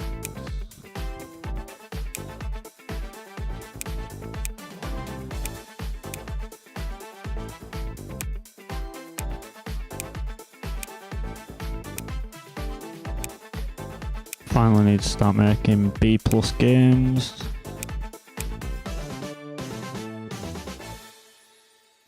Then I guess what we'll do, we'll make it our very last B game and we'll take out a feature. Control keyboard. Remove we'll remove arcade joystick support. No, we need that. We'll remove keyboard support, we don't need keyboard support. Apparently it needs keyboard support, so we'll remove control support. No, we'll remove local high scores. That makes sense, because we're also 5 stars in it.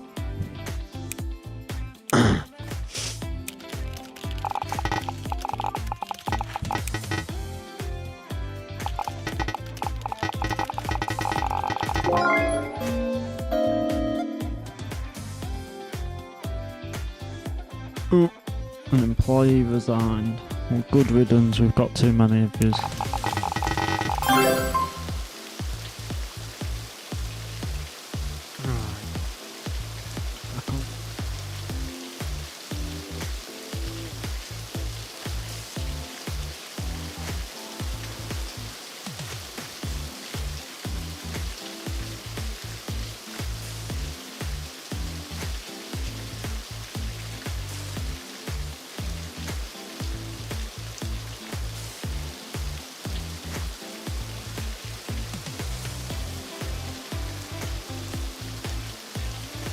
Oh shit. Bugger.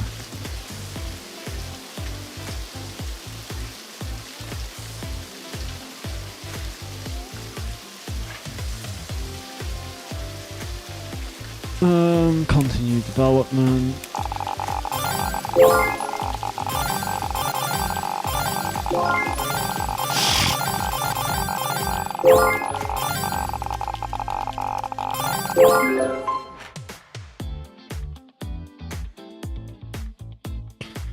Right, and we'll search for a developer.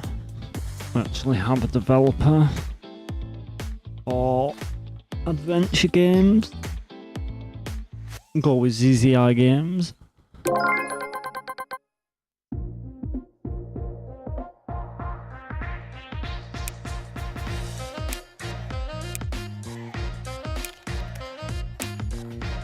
And then I believe we should probably make a sequel for the other game as well.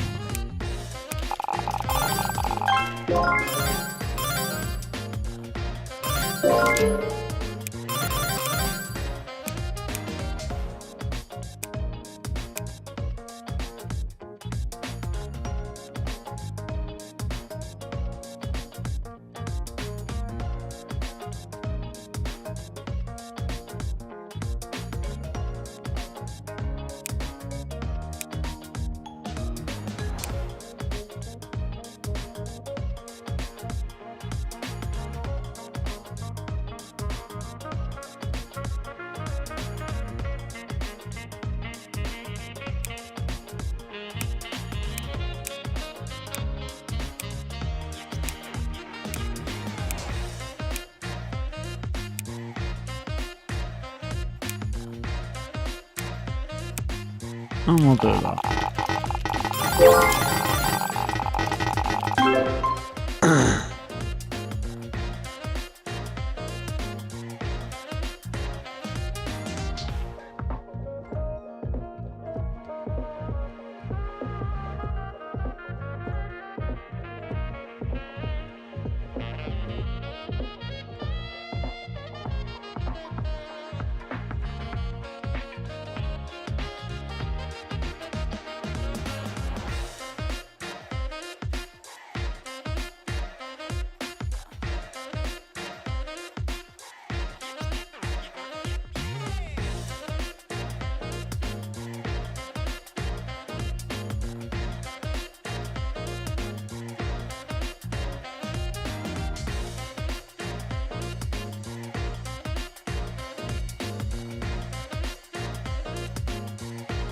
Right, develop until bugs are fixed.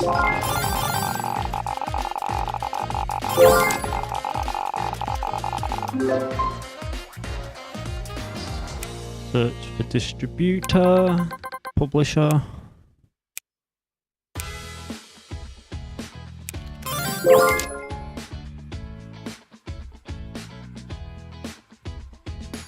Now develop for 4 platforms. So we can get as many platforms as possible.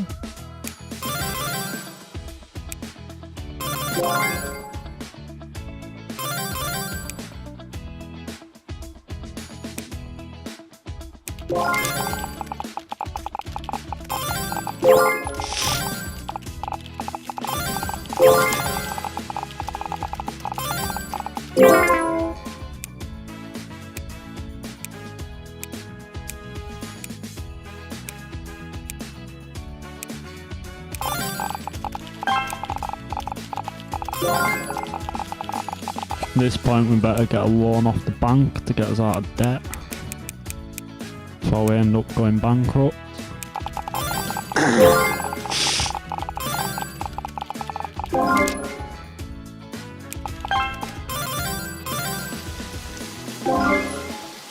Copyright protection has been unlocked for games.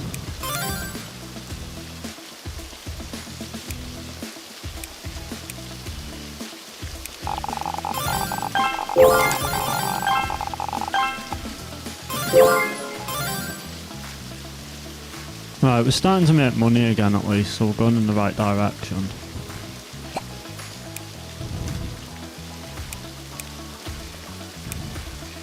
Start slowly reducing our debt again.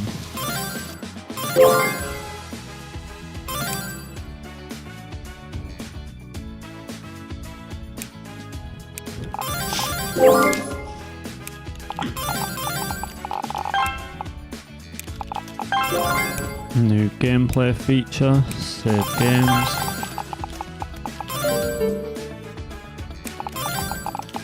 Instead of having to put a pin passcode in to get back to where you were on Crash Bandicoot, you can now save.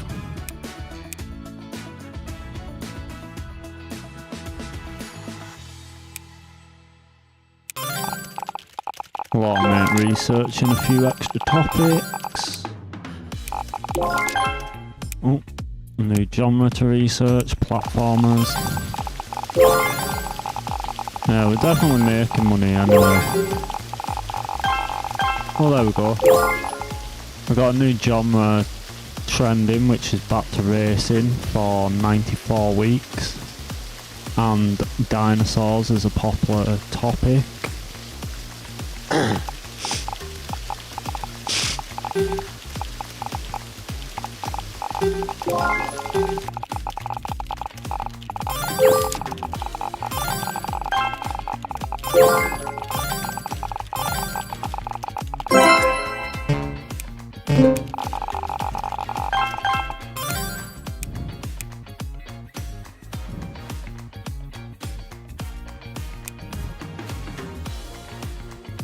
Dino. Start developing, updating our engine, update old engine, make sure there's no better development kits. That's still the best. Add the new technology.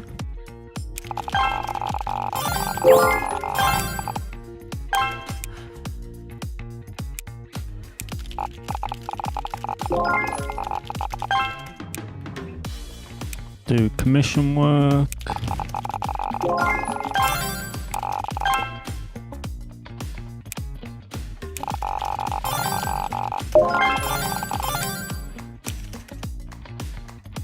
And we will look to start developing our first. I'll do that quickly. Now we'll look to developing a sequel to our racing simulator game, as that's going to be a new task.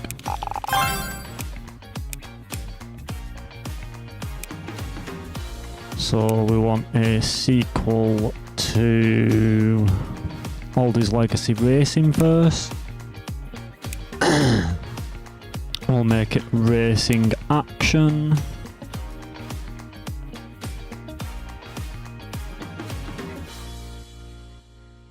As action's now more popular, we'll change it to dinosaurs.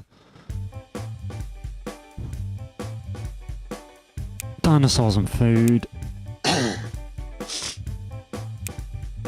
Change to the racing engine. Add the platforms we want to be looking to market to.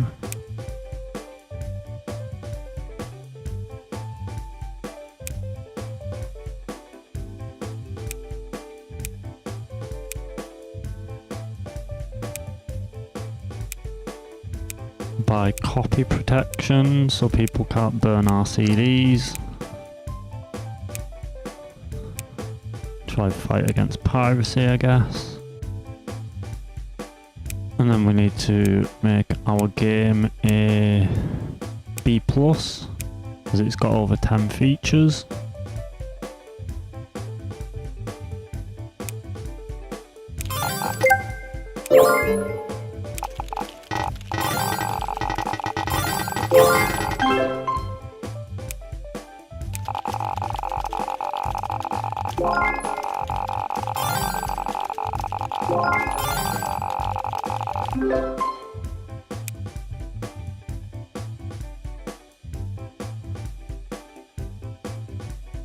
I guess we'll just go with them.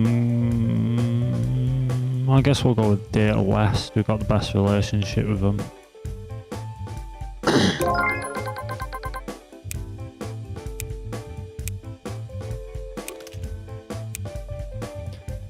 Do commission work.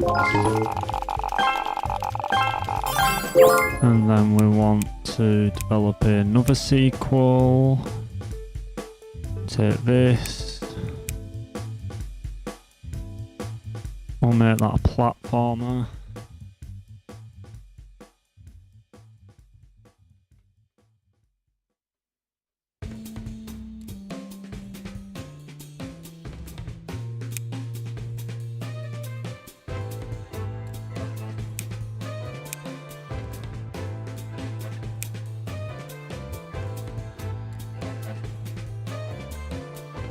Call it done.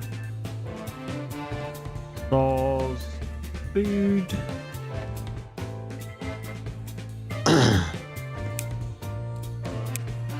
Select platforms.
Quickly gonna go just make a quick drink.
And we are back.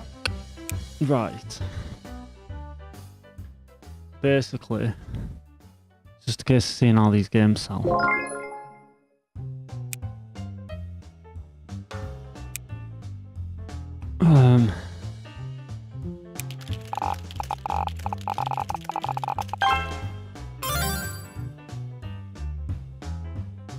I think we've still got slightly too many employees, haven't we?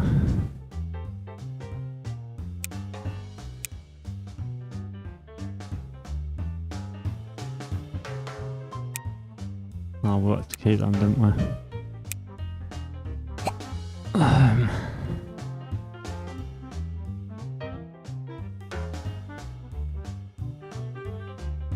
I guess we're gonna have to just keep going. Yeah. There we go, 12 months from insolvency.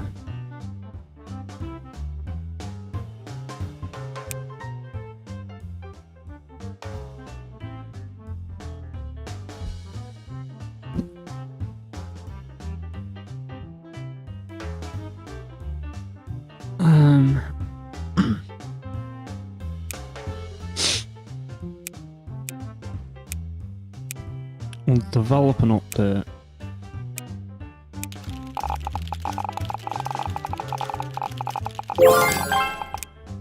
We'll maybe try to do a game contract, because these give us like 300k.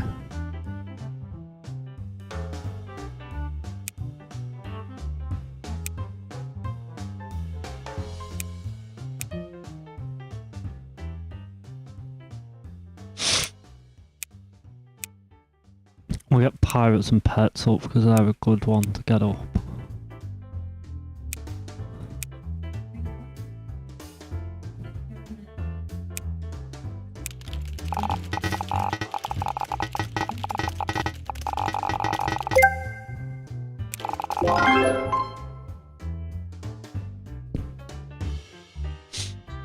Continue developing games till the bugs are gone. Hopefully this doesn't cost more to develop than we get back.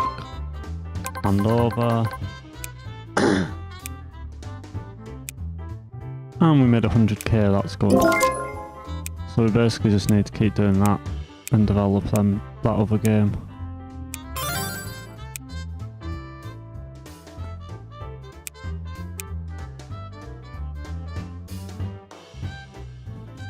Oh. Apparently we need to make a part. Plumbing. So.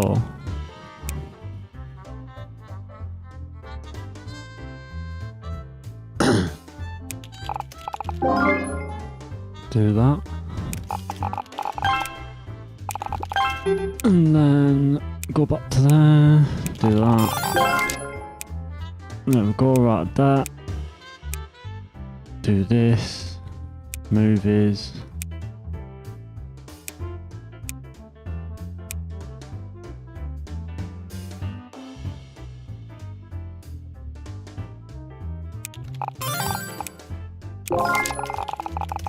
I never actually had one of these contracts before where you've got to have certain criteria. So this is quite interesting.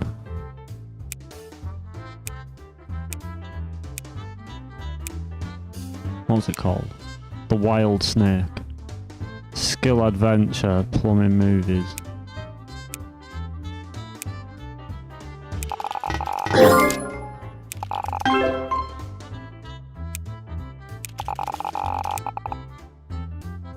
And we want to develop a new engine feature. Hand over the game.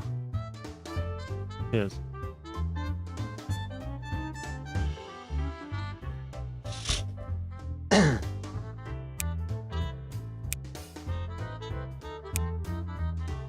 That actually cost us to develop, so that didn't go well.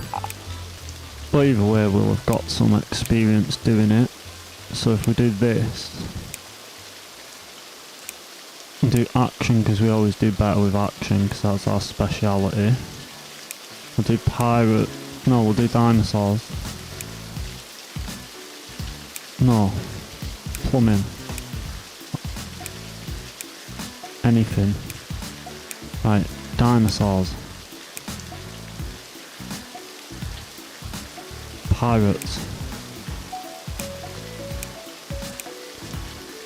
Made for kids of all ages. Enable all features.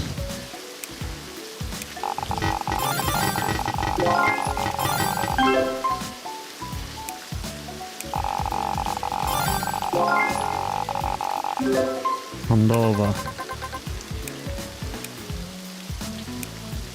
That was profitable.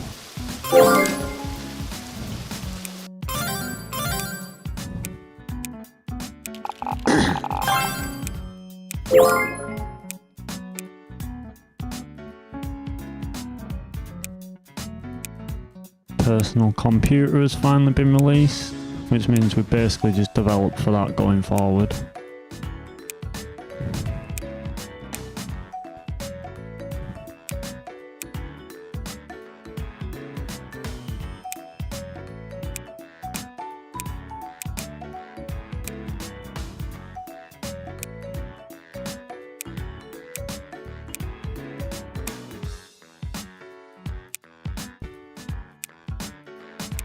Right, so we need to disable some features.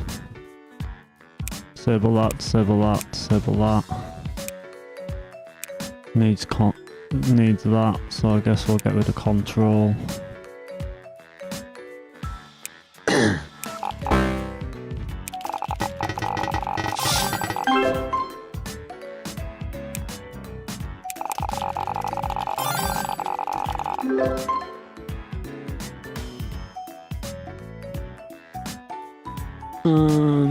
Hand over. That cost us money again.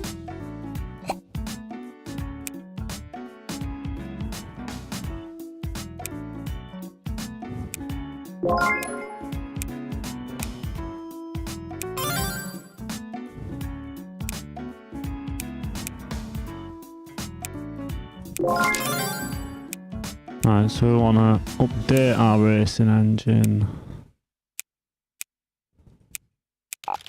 and then we want to develop an engine for the personal PC, as that will eventually become the biggest platform to sell on for a good while.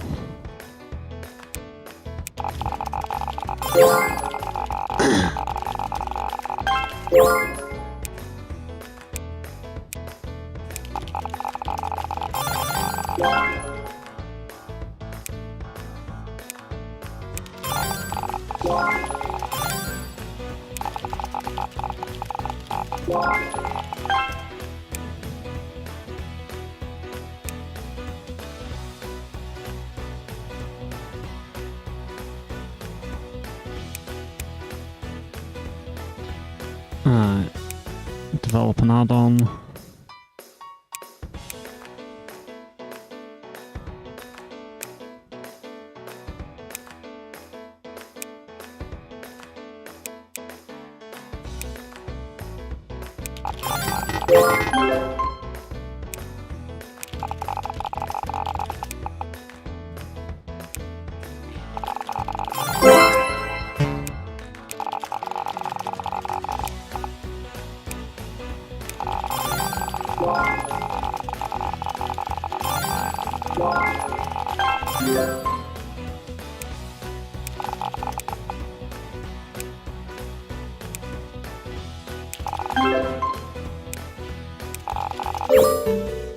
I'll add that last gameplay feature. Give add-on to publisher. Make sure there's no make sure there's no other updates here.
Add them 2 new features.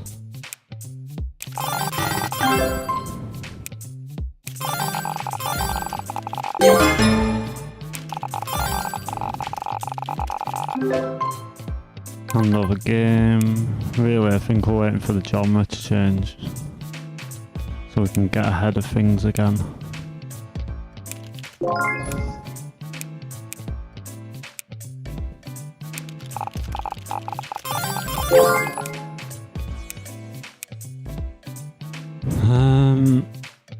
We'll do that.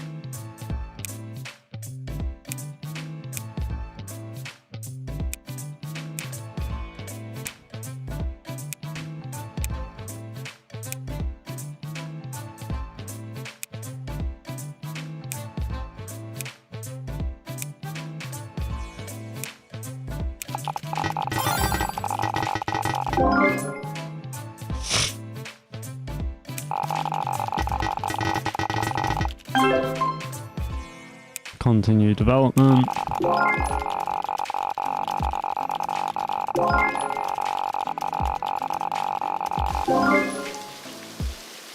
think the game's actually been taken off sales, so it's not really great, but we'll go with it.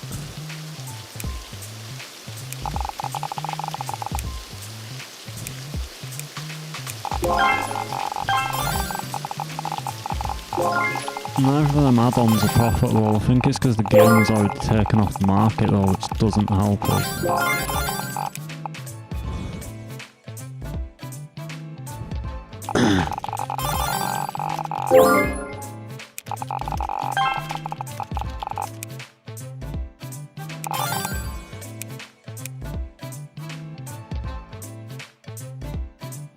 At this point, I guess we're just developing pointless games.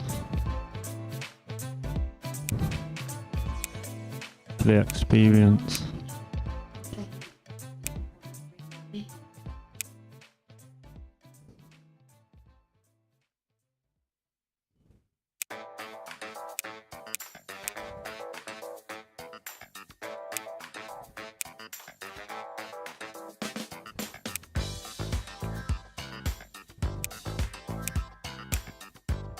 Straight away, just the engine makes it not feasible to develop games.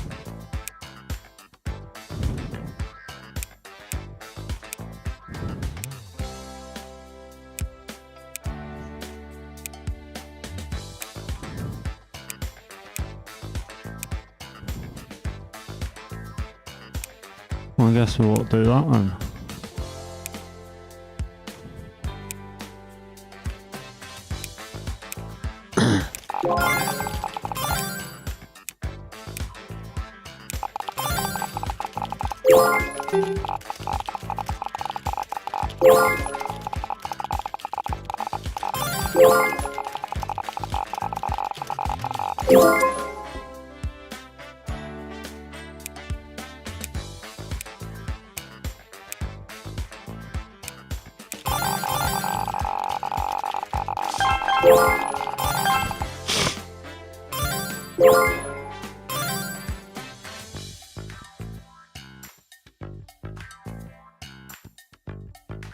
Weeks left. So in the meantime, we just want to try and make money.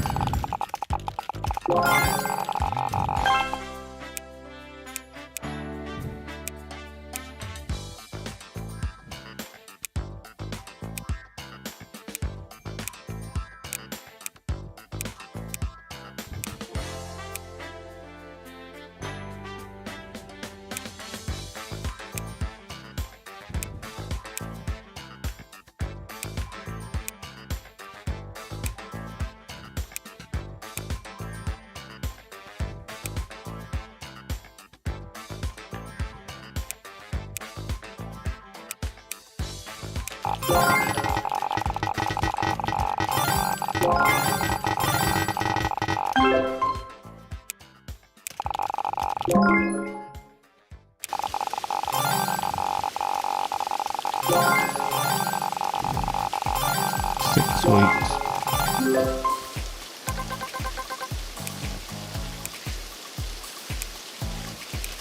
It still costs us money, damn it.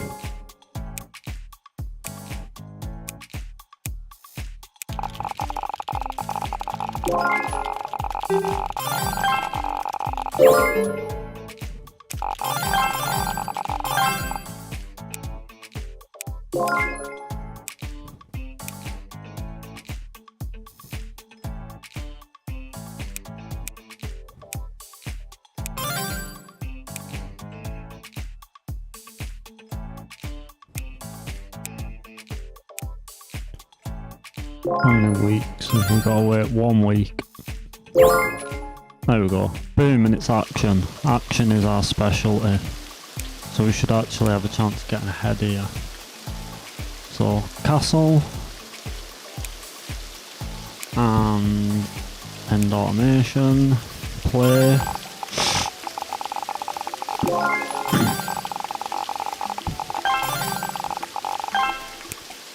And then we want to develop an engine for the personal PC.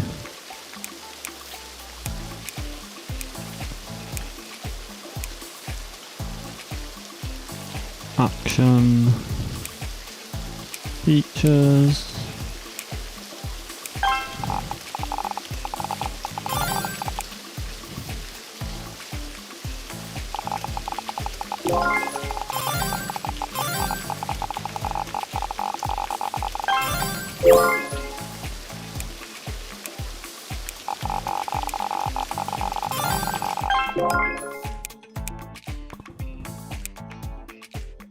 We want to develop a spin-off of Aldyz Station as a action platformer.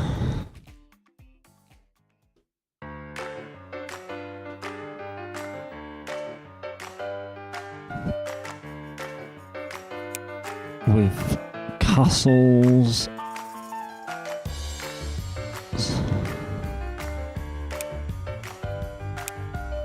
And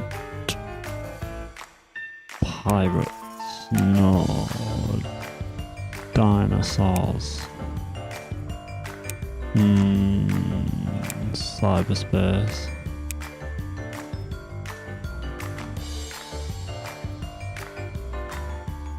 We'll do pirates.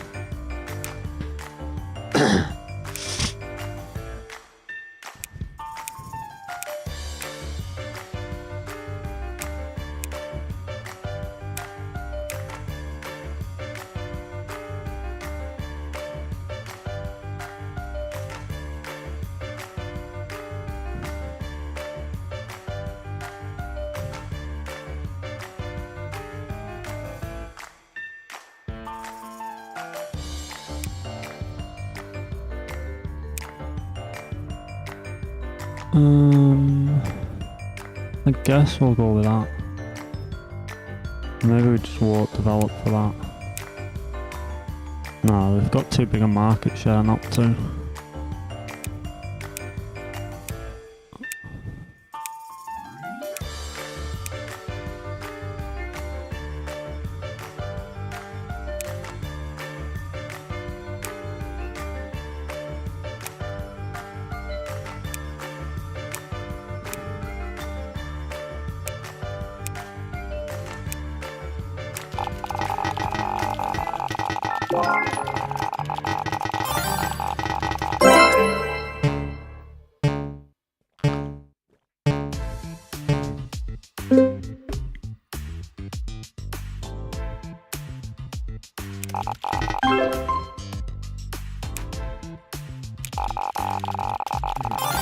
I think we need to really be getting graphic studios and stuff because our games are lacking in quality.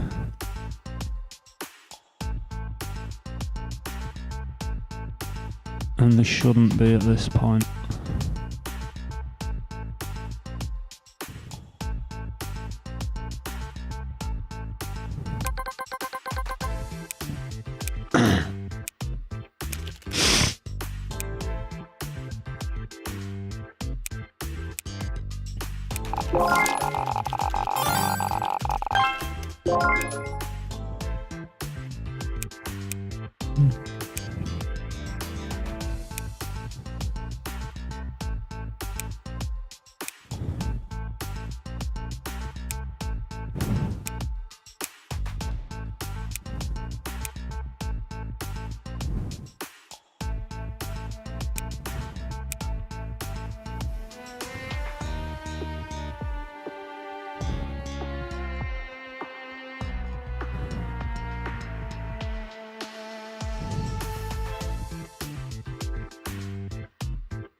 Continue development.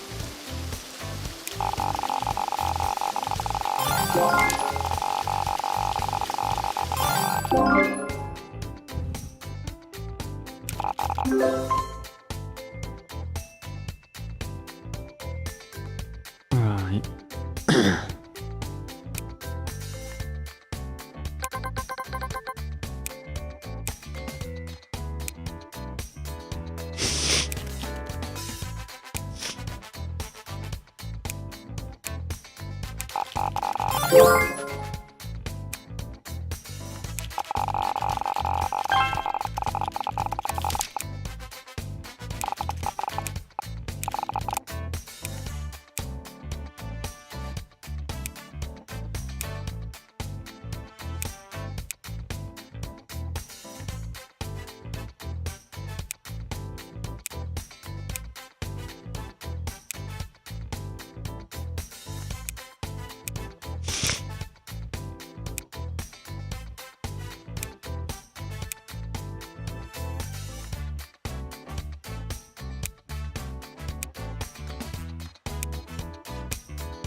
Hopefully that'll keep us out of debt.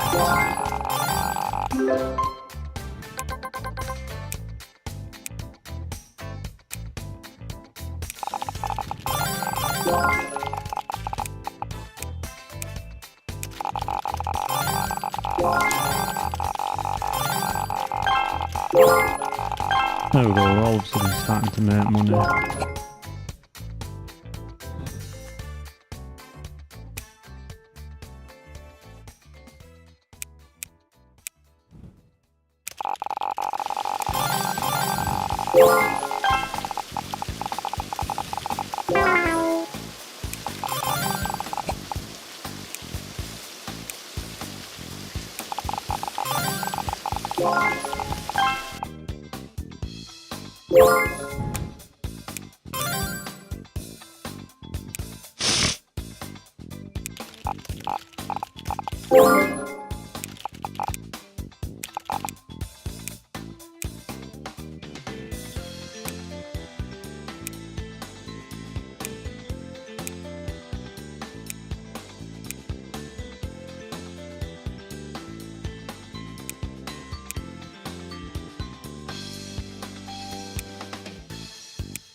To upgrade, search publisher,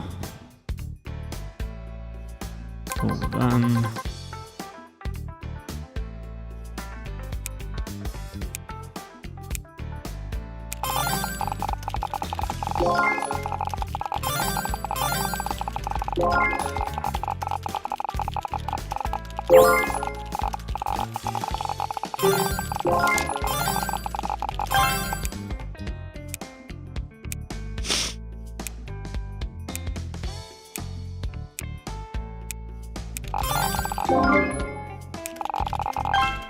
Right. This shall hopefully knock down some cash.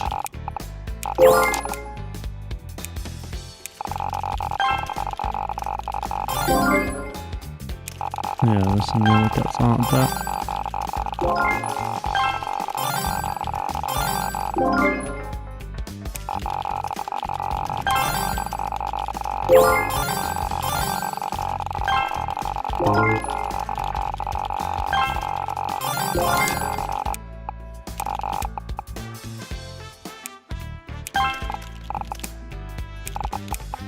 Update an engine.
Probably gonna have to wait till the genre changes.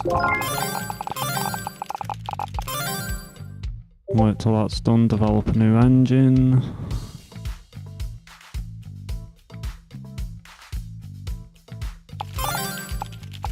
We are getting a little bit behind on game development at the moment, but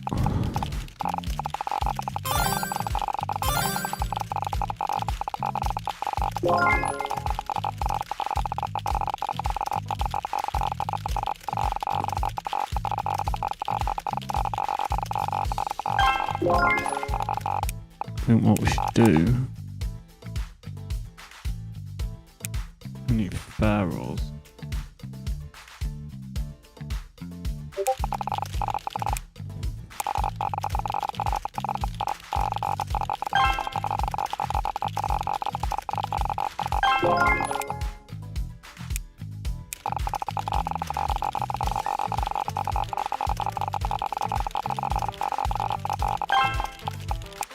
Right, and now we want to develop an engine, develop a new engine. We want to take this.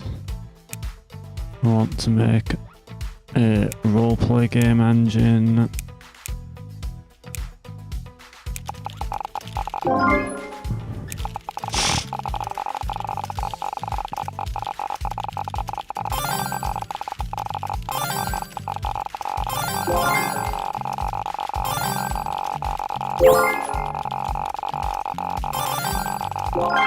And then we want to develop a game. So we want a spin-off to Aldyz Station. We want it to be RPG platform.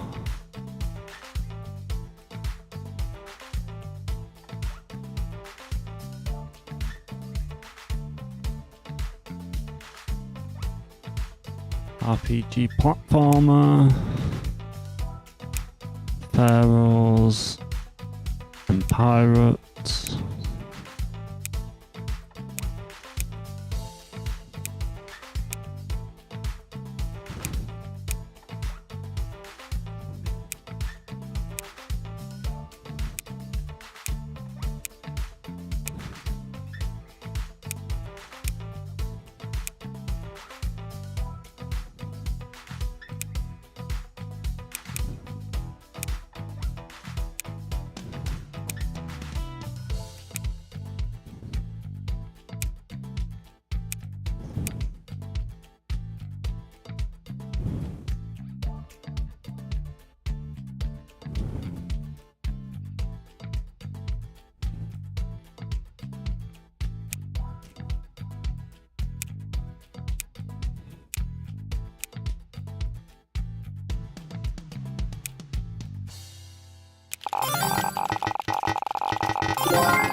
Yeah,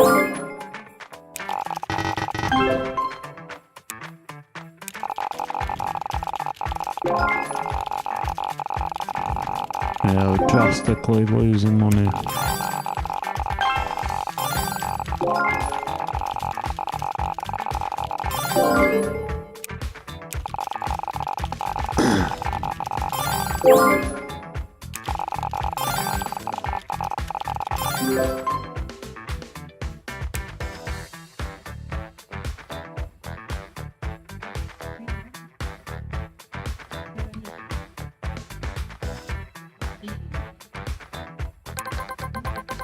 Go with that. They specialise in role-play games.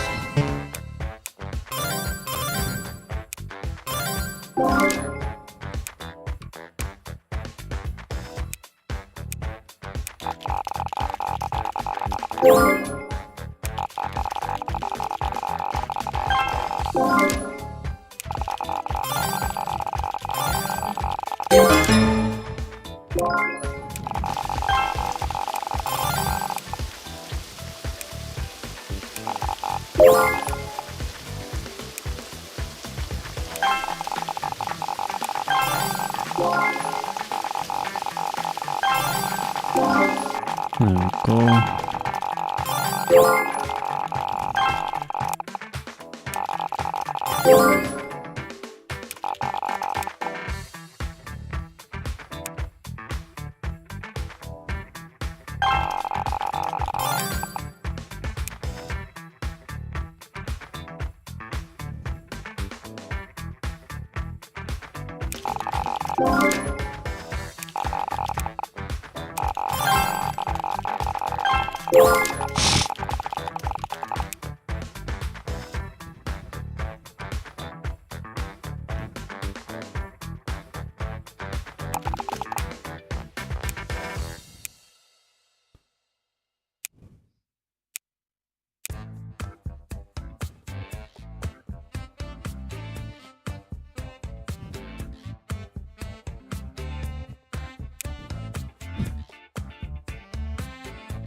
Right, so we're definitely getting to the point these games aren't becoming profitable.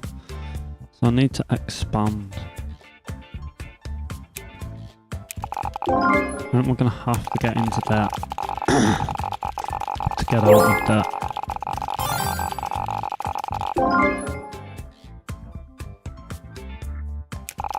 Yet again, get in debt, trust in the company. Search publisher. Do that. Since they sell better.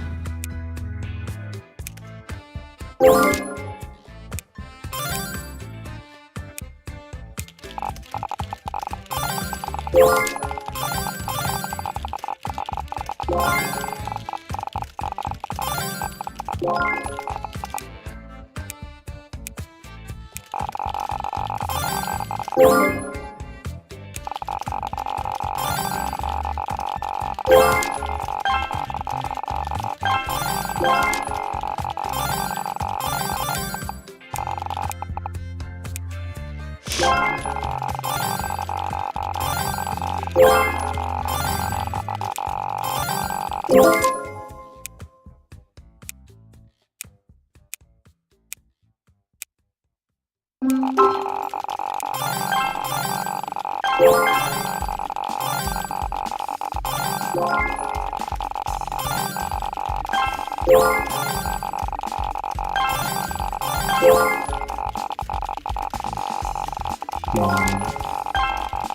giving me loads of things to get me out of that.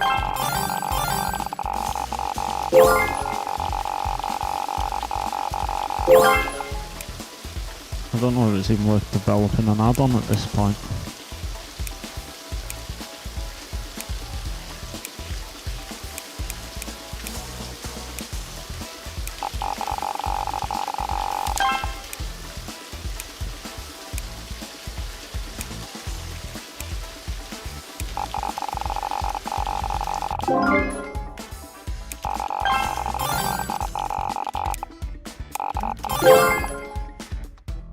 Oh, yeah, no regret. Hope you're doing well.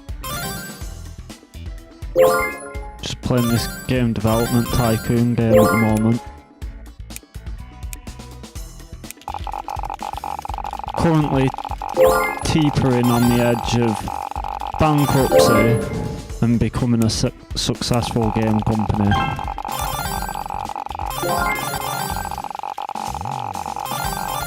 I'm torn between whether I should be getting in more debt or pay my loan off.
Right, develop a game. So we want to develop a sequel. Sequel to this.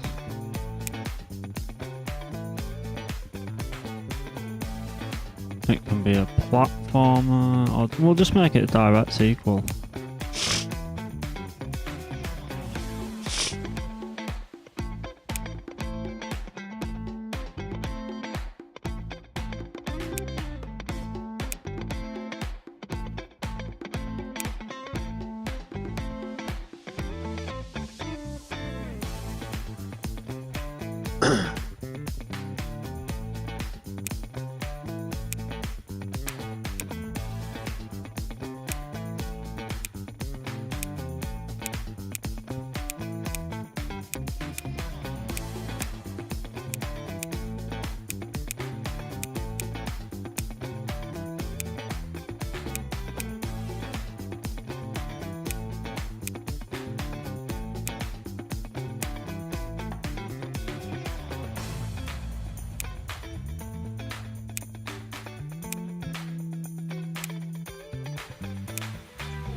Right, we'll see how that goes. I get the feeling we really should probably be looking at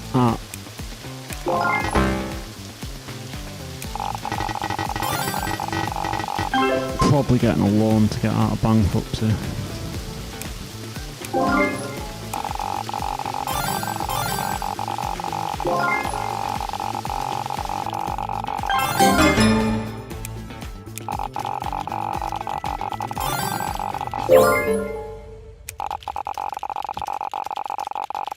Screw it, you know what? we'll save it. And this is either going to go really good or really bad. But we'll find out.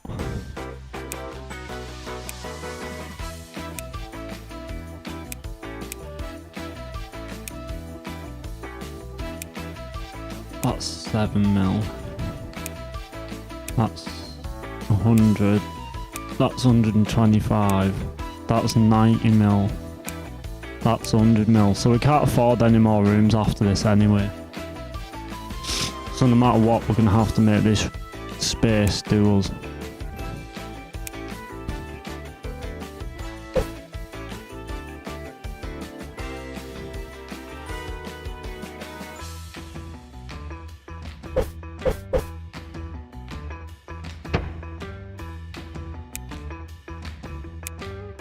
So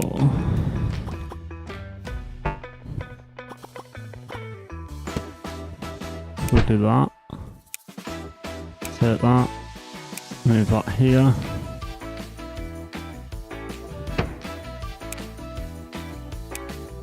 extend this entire room all the way around.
Can now create remasters and research survival games.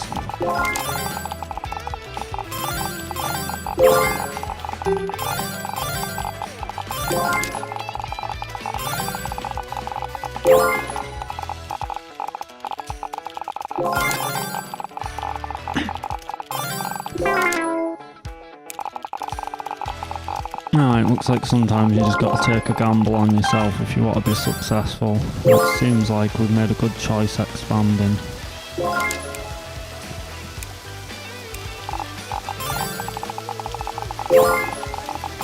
So now, we should be able to build a graphics studio here.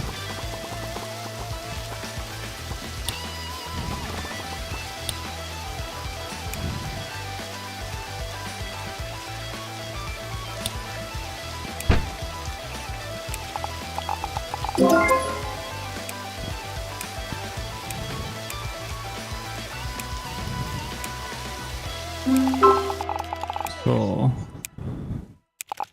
we do this.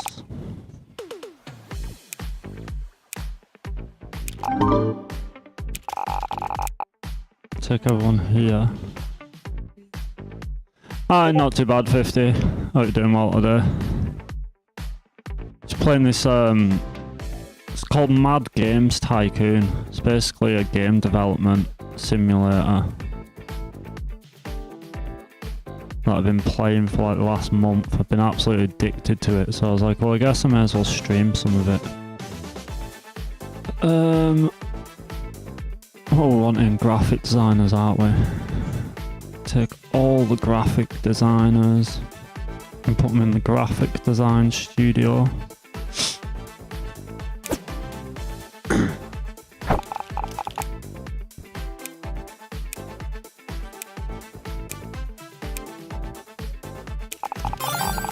And then we need to research a sound studio. And hopefully, once we've got all these buildings, we should actually start making games that start becoming profitable again.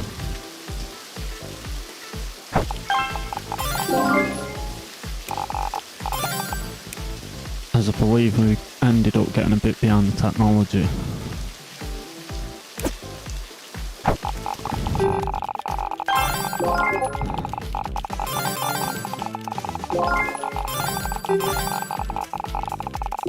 I'll be honest, considering I played a lot of this in like where you just get like a massive giant warehouse you can build in with unlimited space, it probably wasn't the smartest idea to play dead restrictive on how you can build and stuff for the first play, but it certainly makes it more interesting.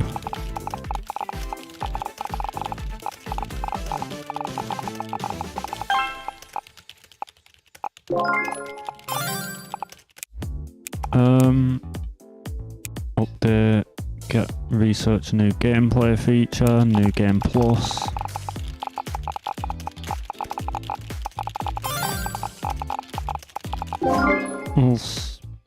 I don't think we made any. Oh yeah, we have made a game in this genre.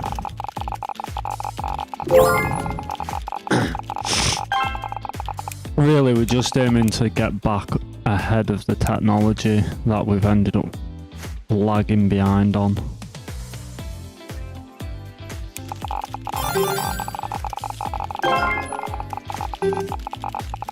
And I suppose we may as well make sure we're still employing all these new employees, as we're going to need them. I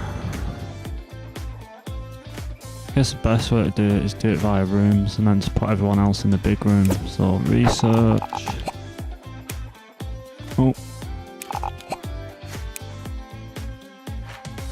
Game testing. We did graphic artists. We don't have a sound room yet, so everybody else can just be employed and chucked in here.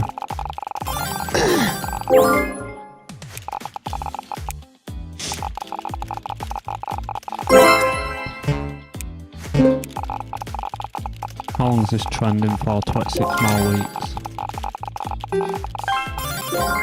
Right, so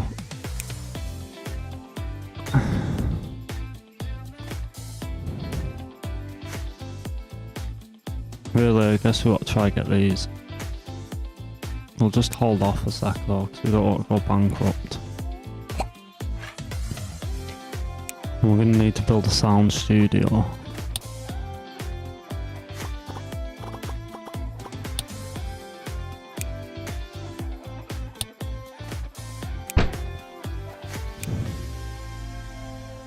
And now I want to take everybody who is efficient in sound, music and sound. And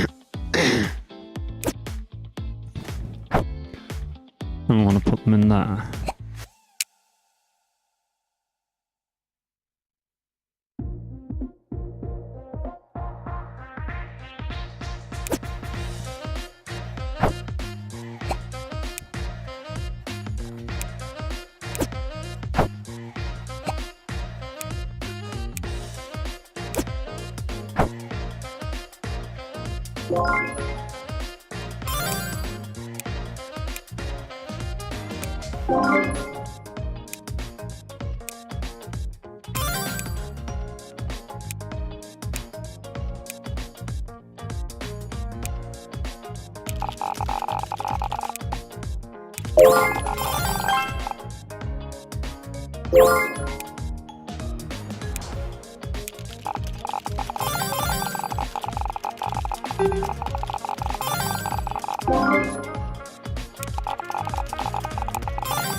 Alright, so we want support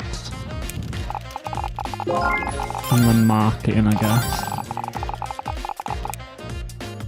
Make sure they're doing commissions. Make sure they're doing commissions. And then we probably want to wait 14 weeks till it changes genres.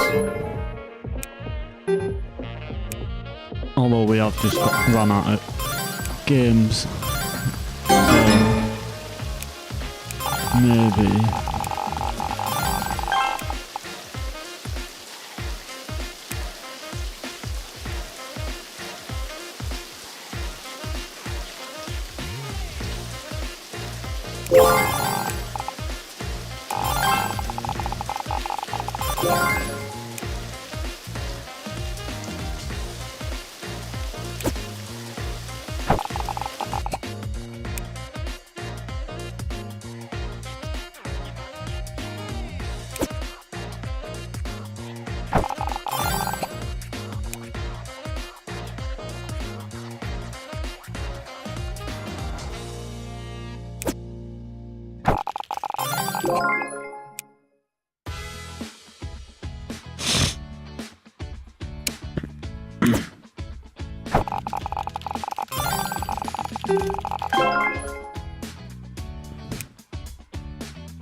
This isn't very good.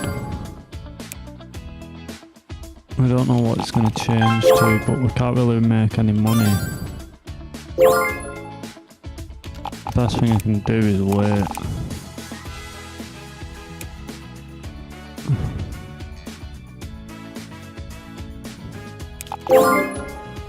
Guess we'll get the workshop. There we go. So now we can go here, update engine.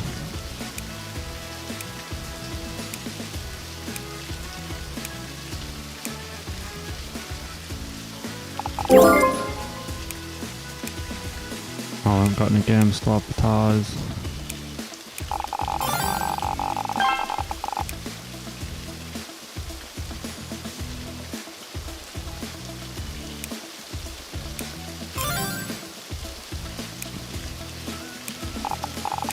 So, oh, we've probably not researched Samurai. So, research the topic Samurai. And then we want to develop a spin-off game for Aldyz Legacy. What strength is the IP now? 1.7, so we need to market it more. Make it a stronger IP. It will be a roleplay simulator game. Yeah, roleplay sim. About samurais.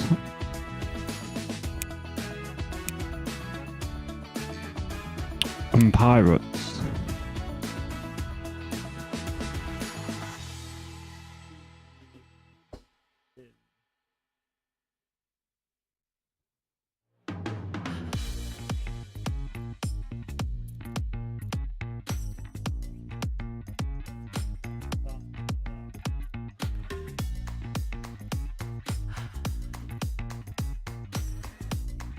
Samurai pirates.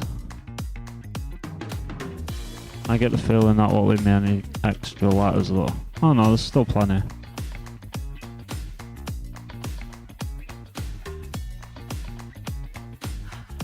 Samurai pirates. That should just be sim lowercase.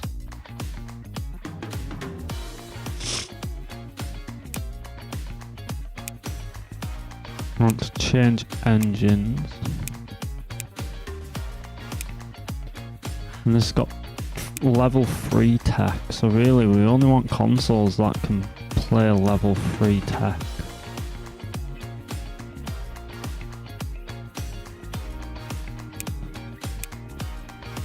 If we're going to develop games and we don't have a console out, we may as well develop them for the best consoles.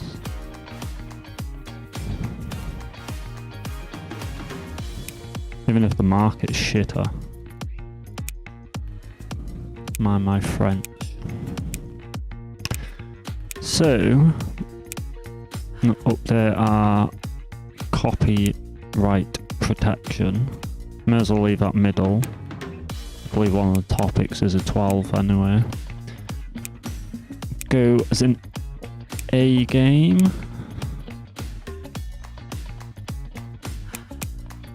And we will see how we do now we have a full development team. So essentially we go to these, get them to add high quality graphics, go to these, get them to do gameplay improvements and bug fixes, high quality sound,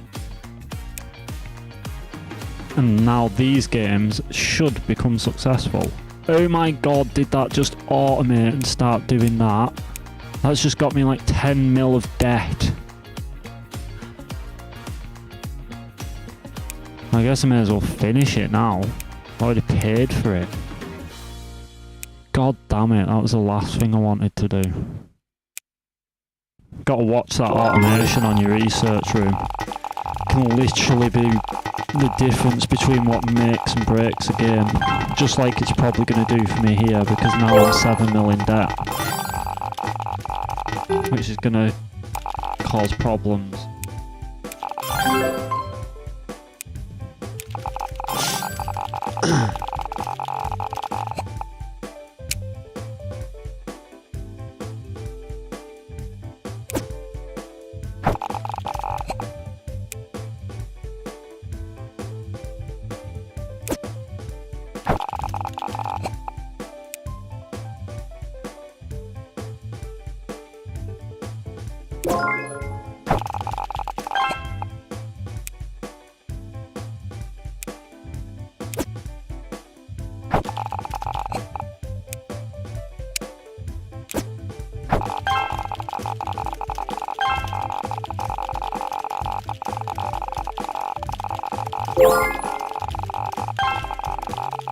Right, so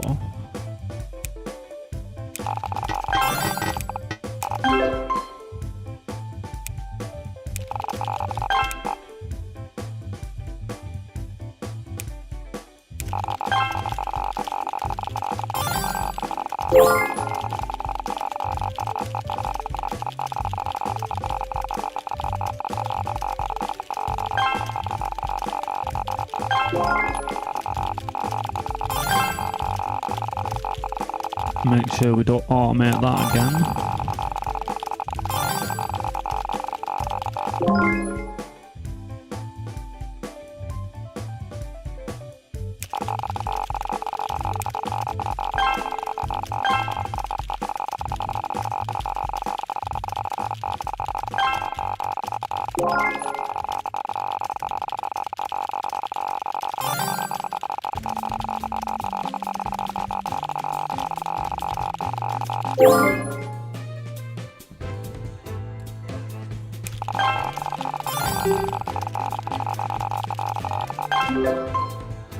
Right, so that's cost 3 mil in development, but it is a level 70 to 90% game, so we're now making games that are good again.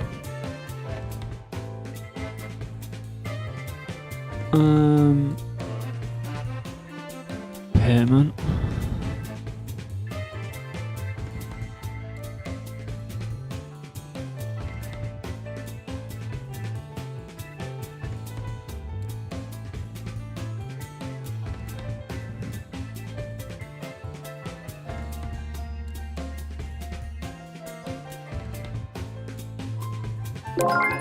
Guess we'll go with that. Now to see how this does. Oh, we got our first hit game. So that's at least promising.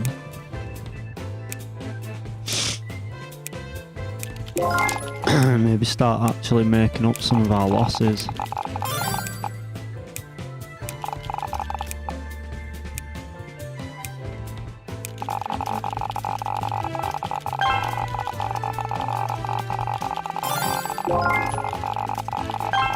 What's that sound?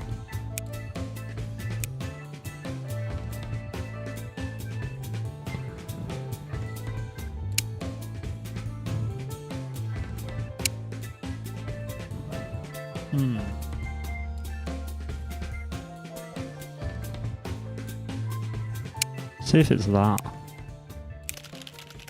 There we go. So it's not making that horrible sound all the time.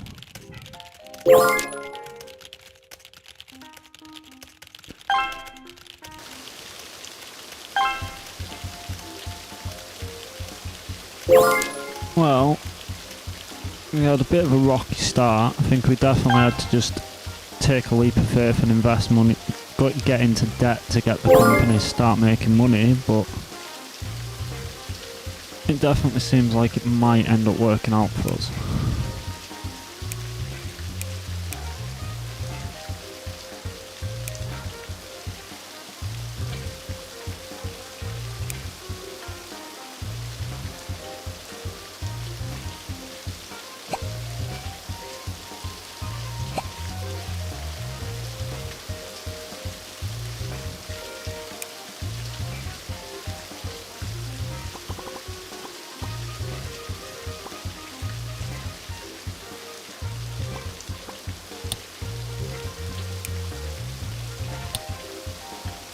Do that like that. Do that like that.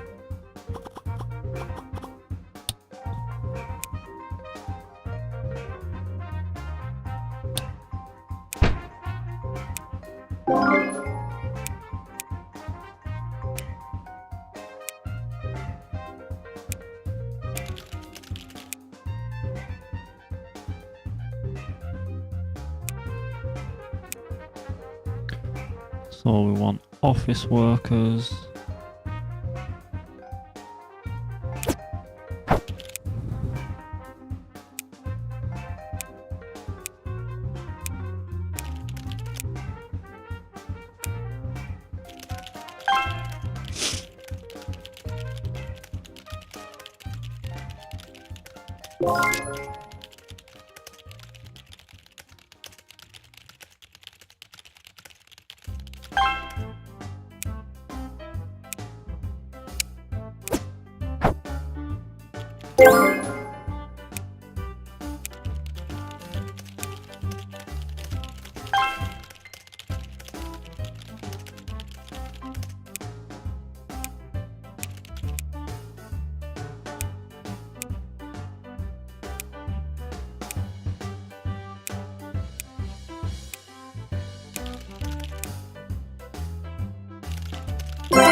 I don't think I've got 7 mil I can get in debt with them. I don't. If I don't start making money soon, I'm going bankrupt.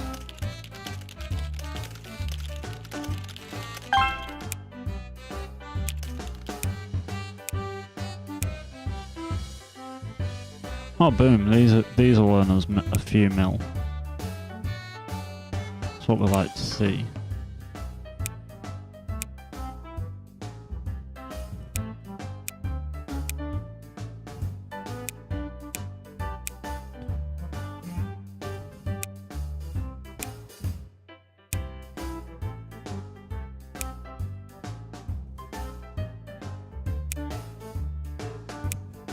Really?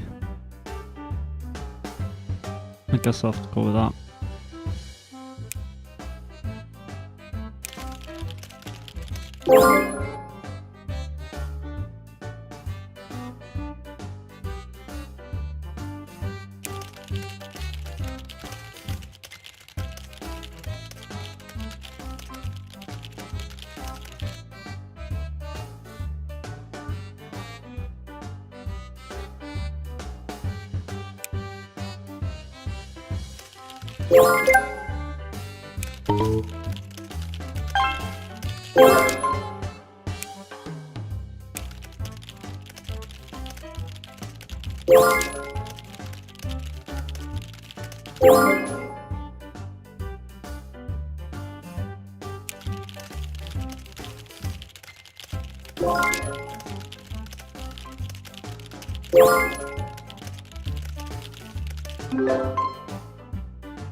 There we go, that was profitable. I don't know if we'll manage to do enough of them in time to get out of bankruptcy though.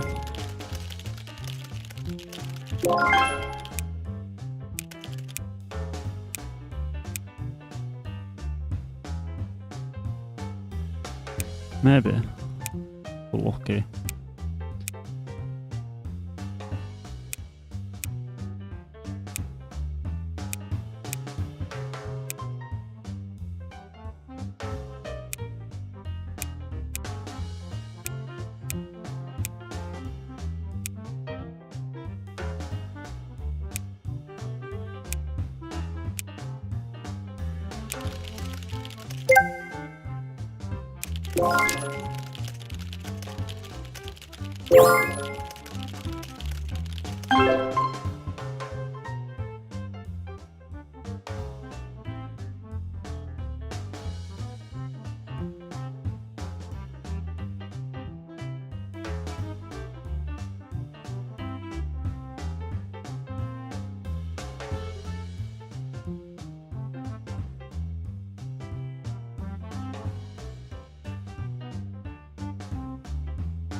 It's got to be 65% continue development. If that's the case, so we're gonna have to do this.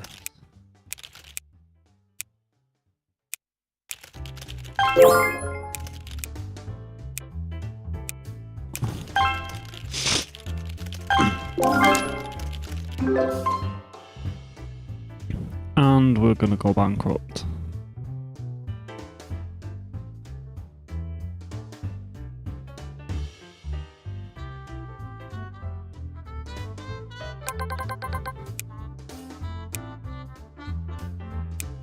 No!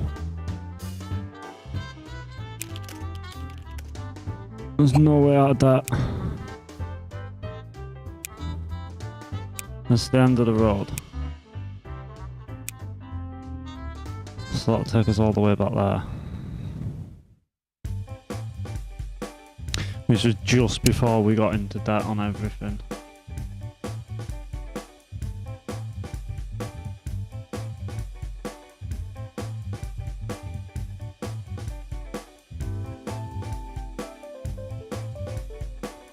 I guess.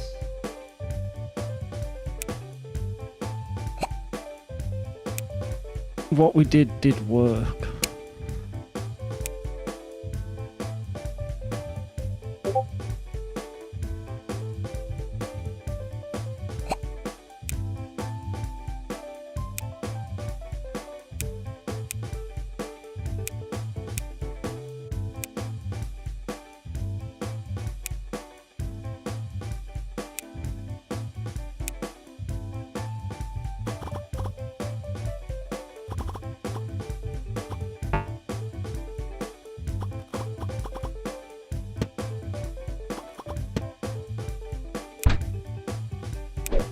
Oh wow.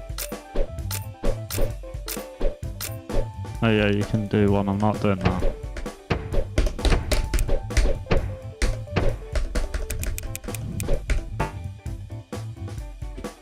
I'll just close it if it's gonna do that on me.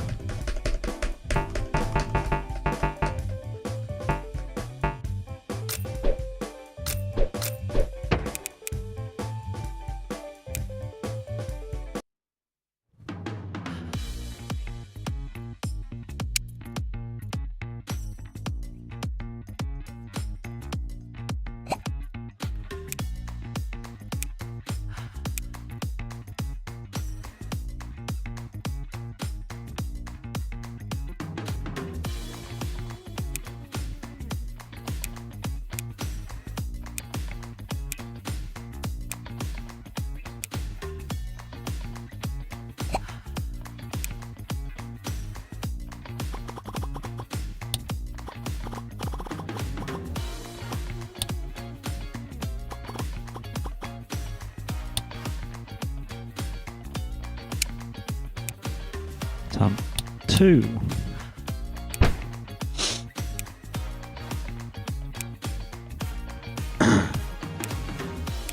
Right, so I guess we'll let this be.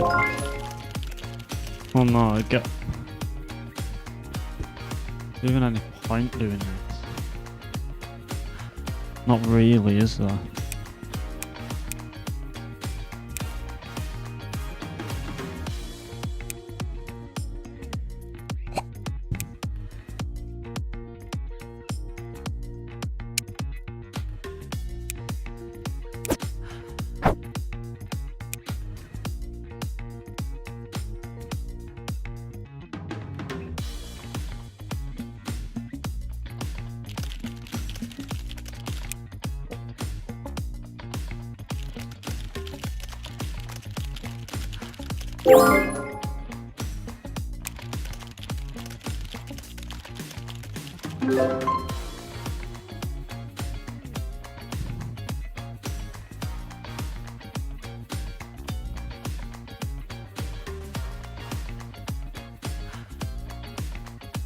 Guess we just release it as it is.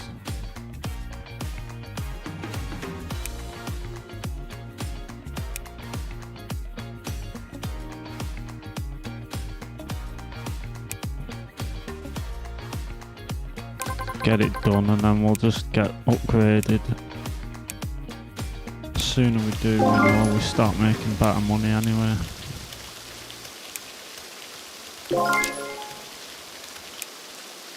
So, take all of these, put these here.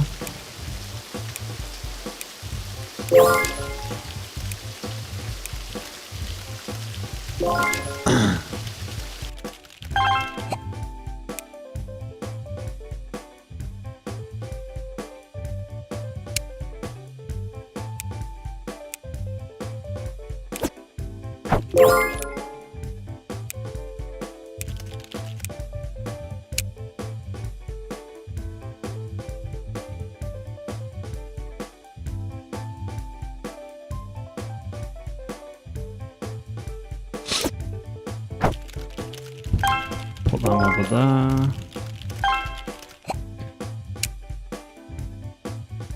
Anyone who's a researcher can go into there.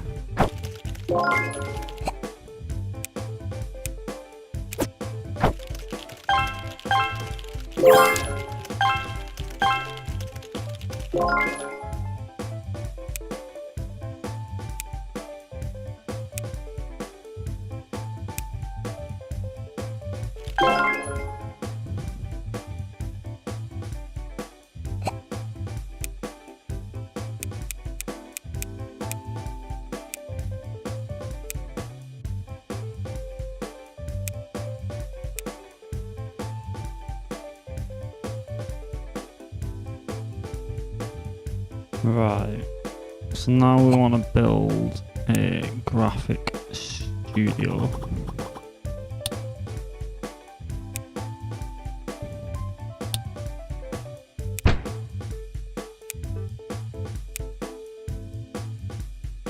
Then we want a sound studio.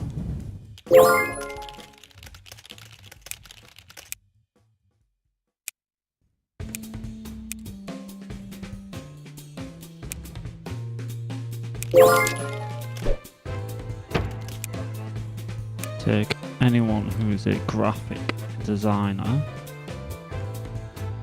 and put them in the graphic studio.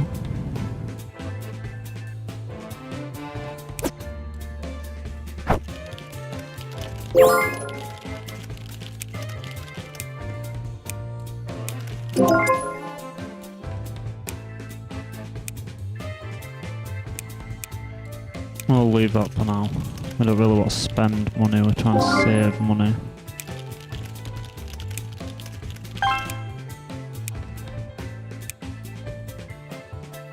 Start doing these contracts earlier.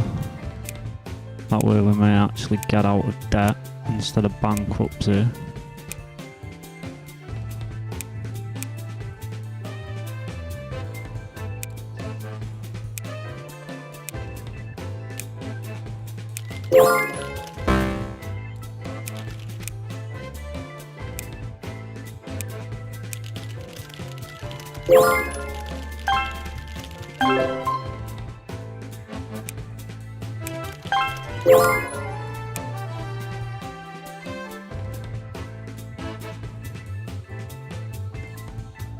Right, that should be everything we need. So we'll do a sound studio there. Now I don't know if it'll let us do this, but if it does, we'll put the quality assurance studio there and put a door in the middle.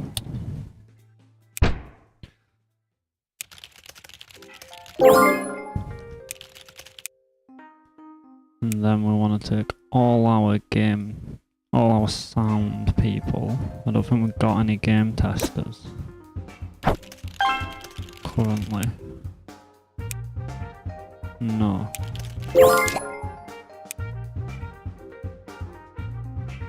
So hire.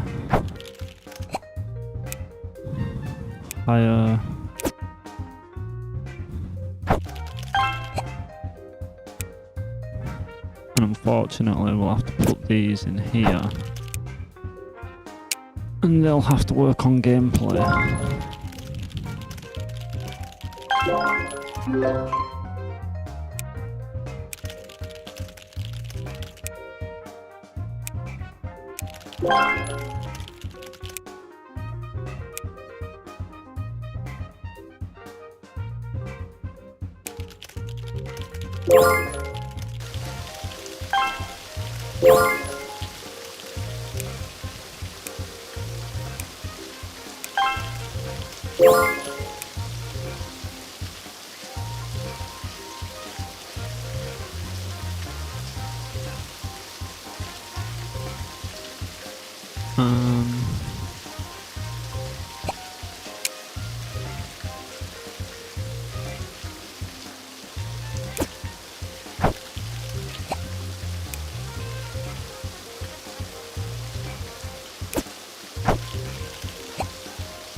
Wow.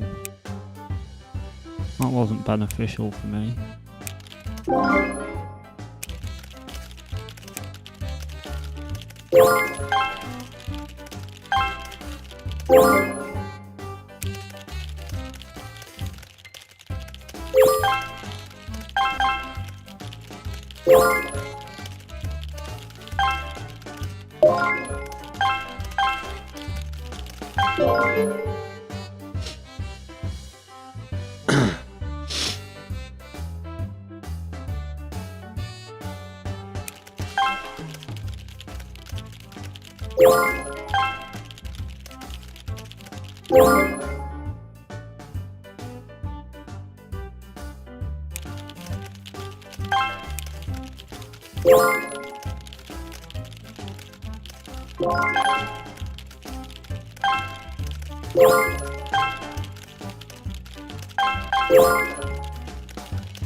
Well, that got us that debt anyway, so guess we take another one of these projects. We need AA completed. I think we actually paid for that.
Right.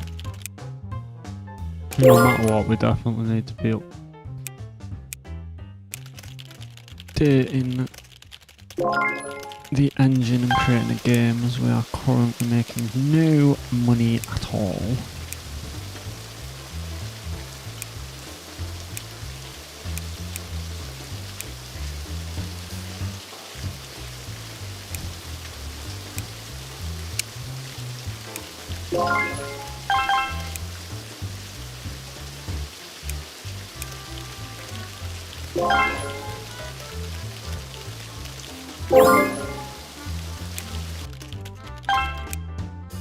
Kart racing.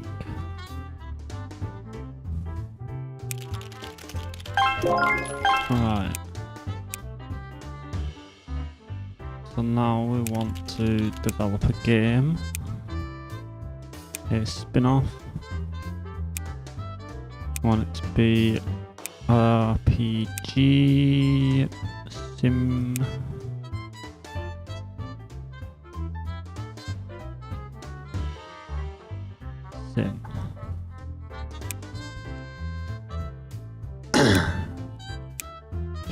Kart racing pirates.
Right, see how this goes. Search for publisher.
I guess we'll keep developing it until it's done.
Bingo.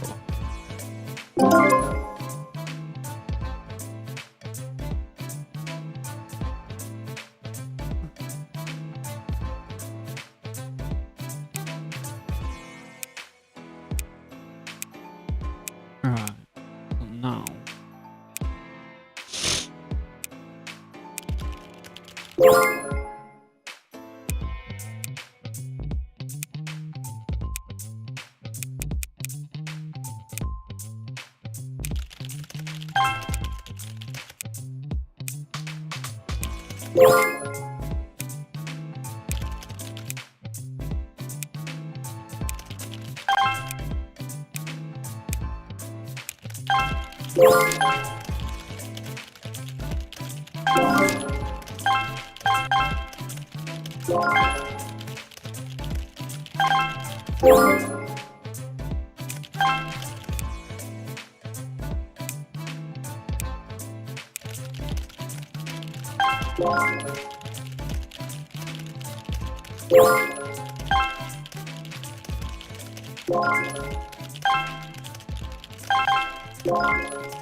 right, so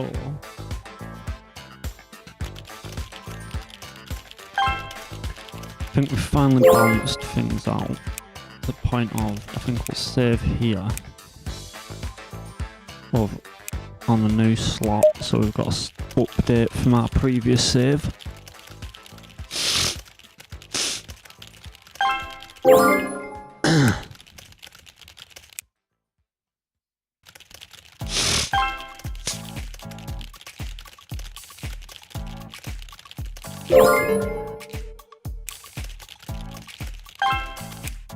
Right, and now we want to develop an engine.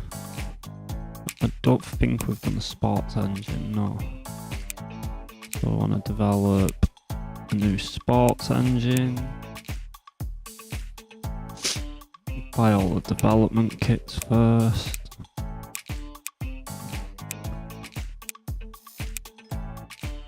Yeah, and PC is dominating the market.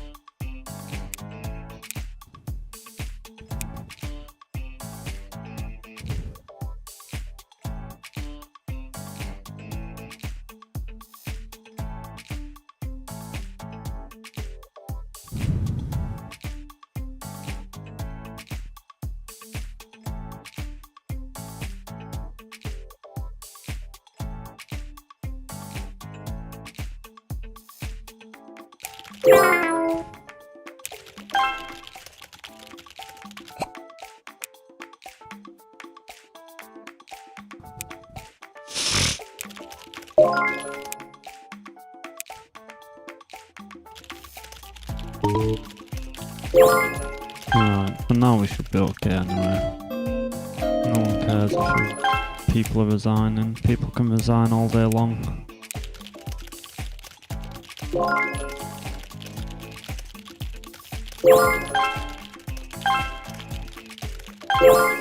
Right, so now develop a spin-off to Aldyz Station, Aldyz Legacy. Make it a sports building game.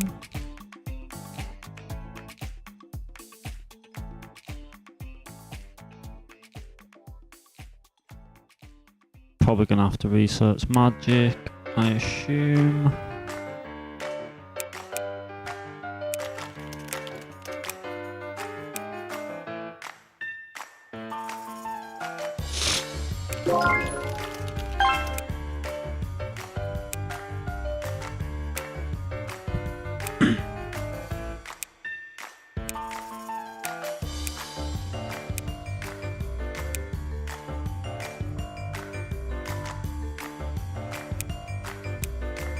Magic pirates. Just stick with pirates because it's easy.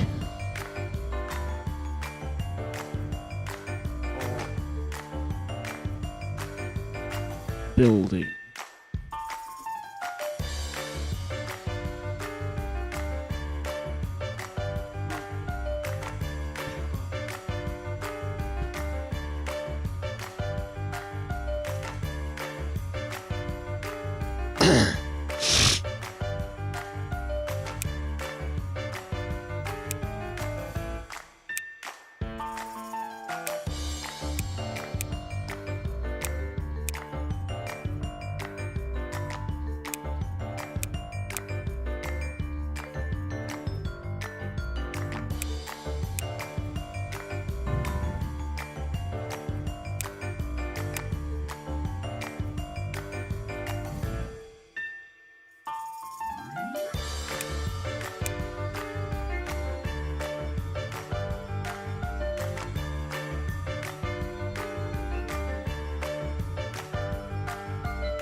Buy some upgraded copyright protection.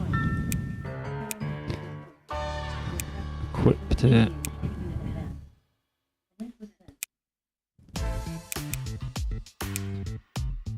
"21 features.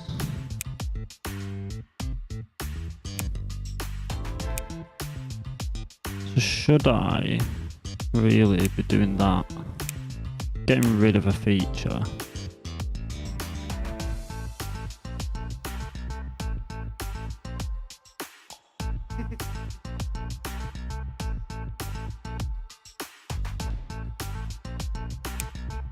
Okay.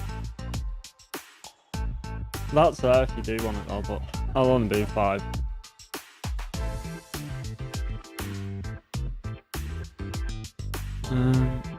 Oh, actually, if we do it 1 level up.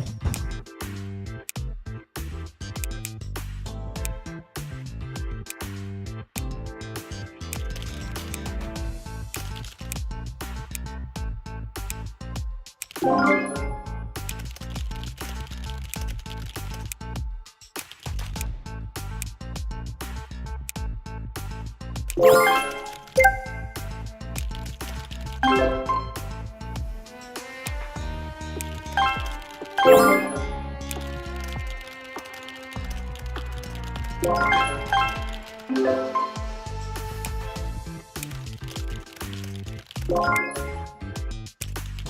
the hell are they writing dialogue for that?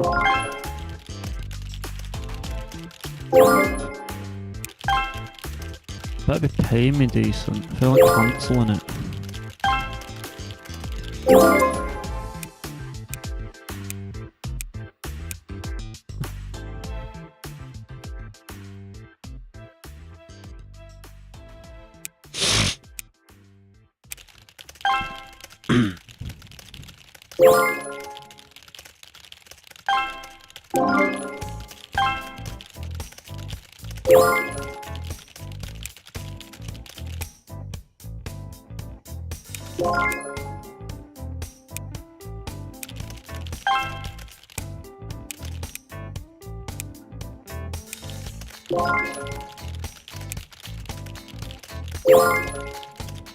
Jesus Christ, it's taking ages.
Right, now we should just have to wait for that.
Right.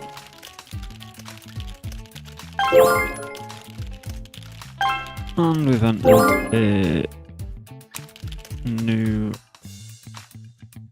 game trend of building and Stone Age, and we managed to keep ourselves out of debt.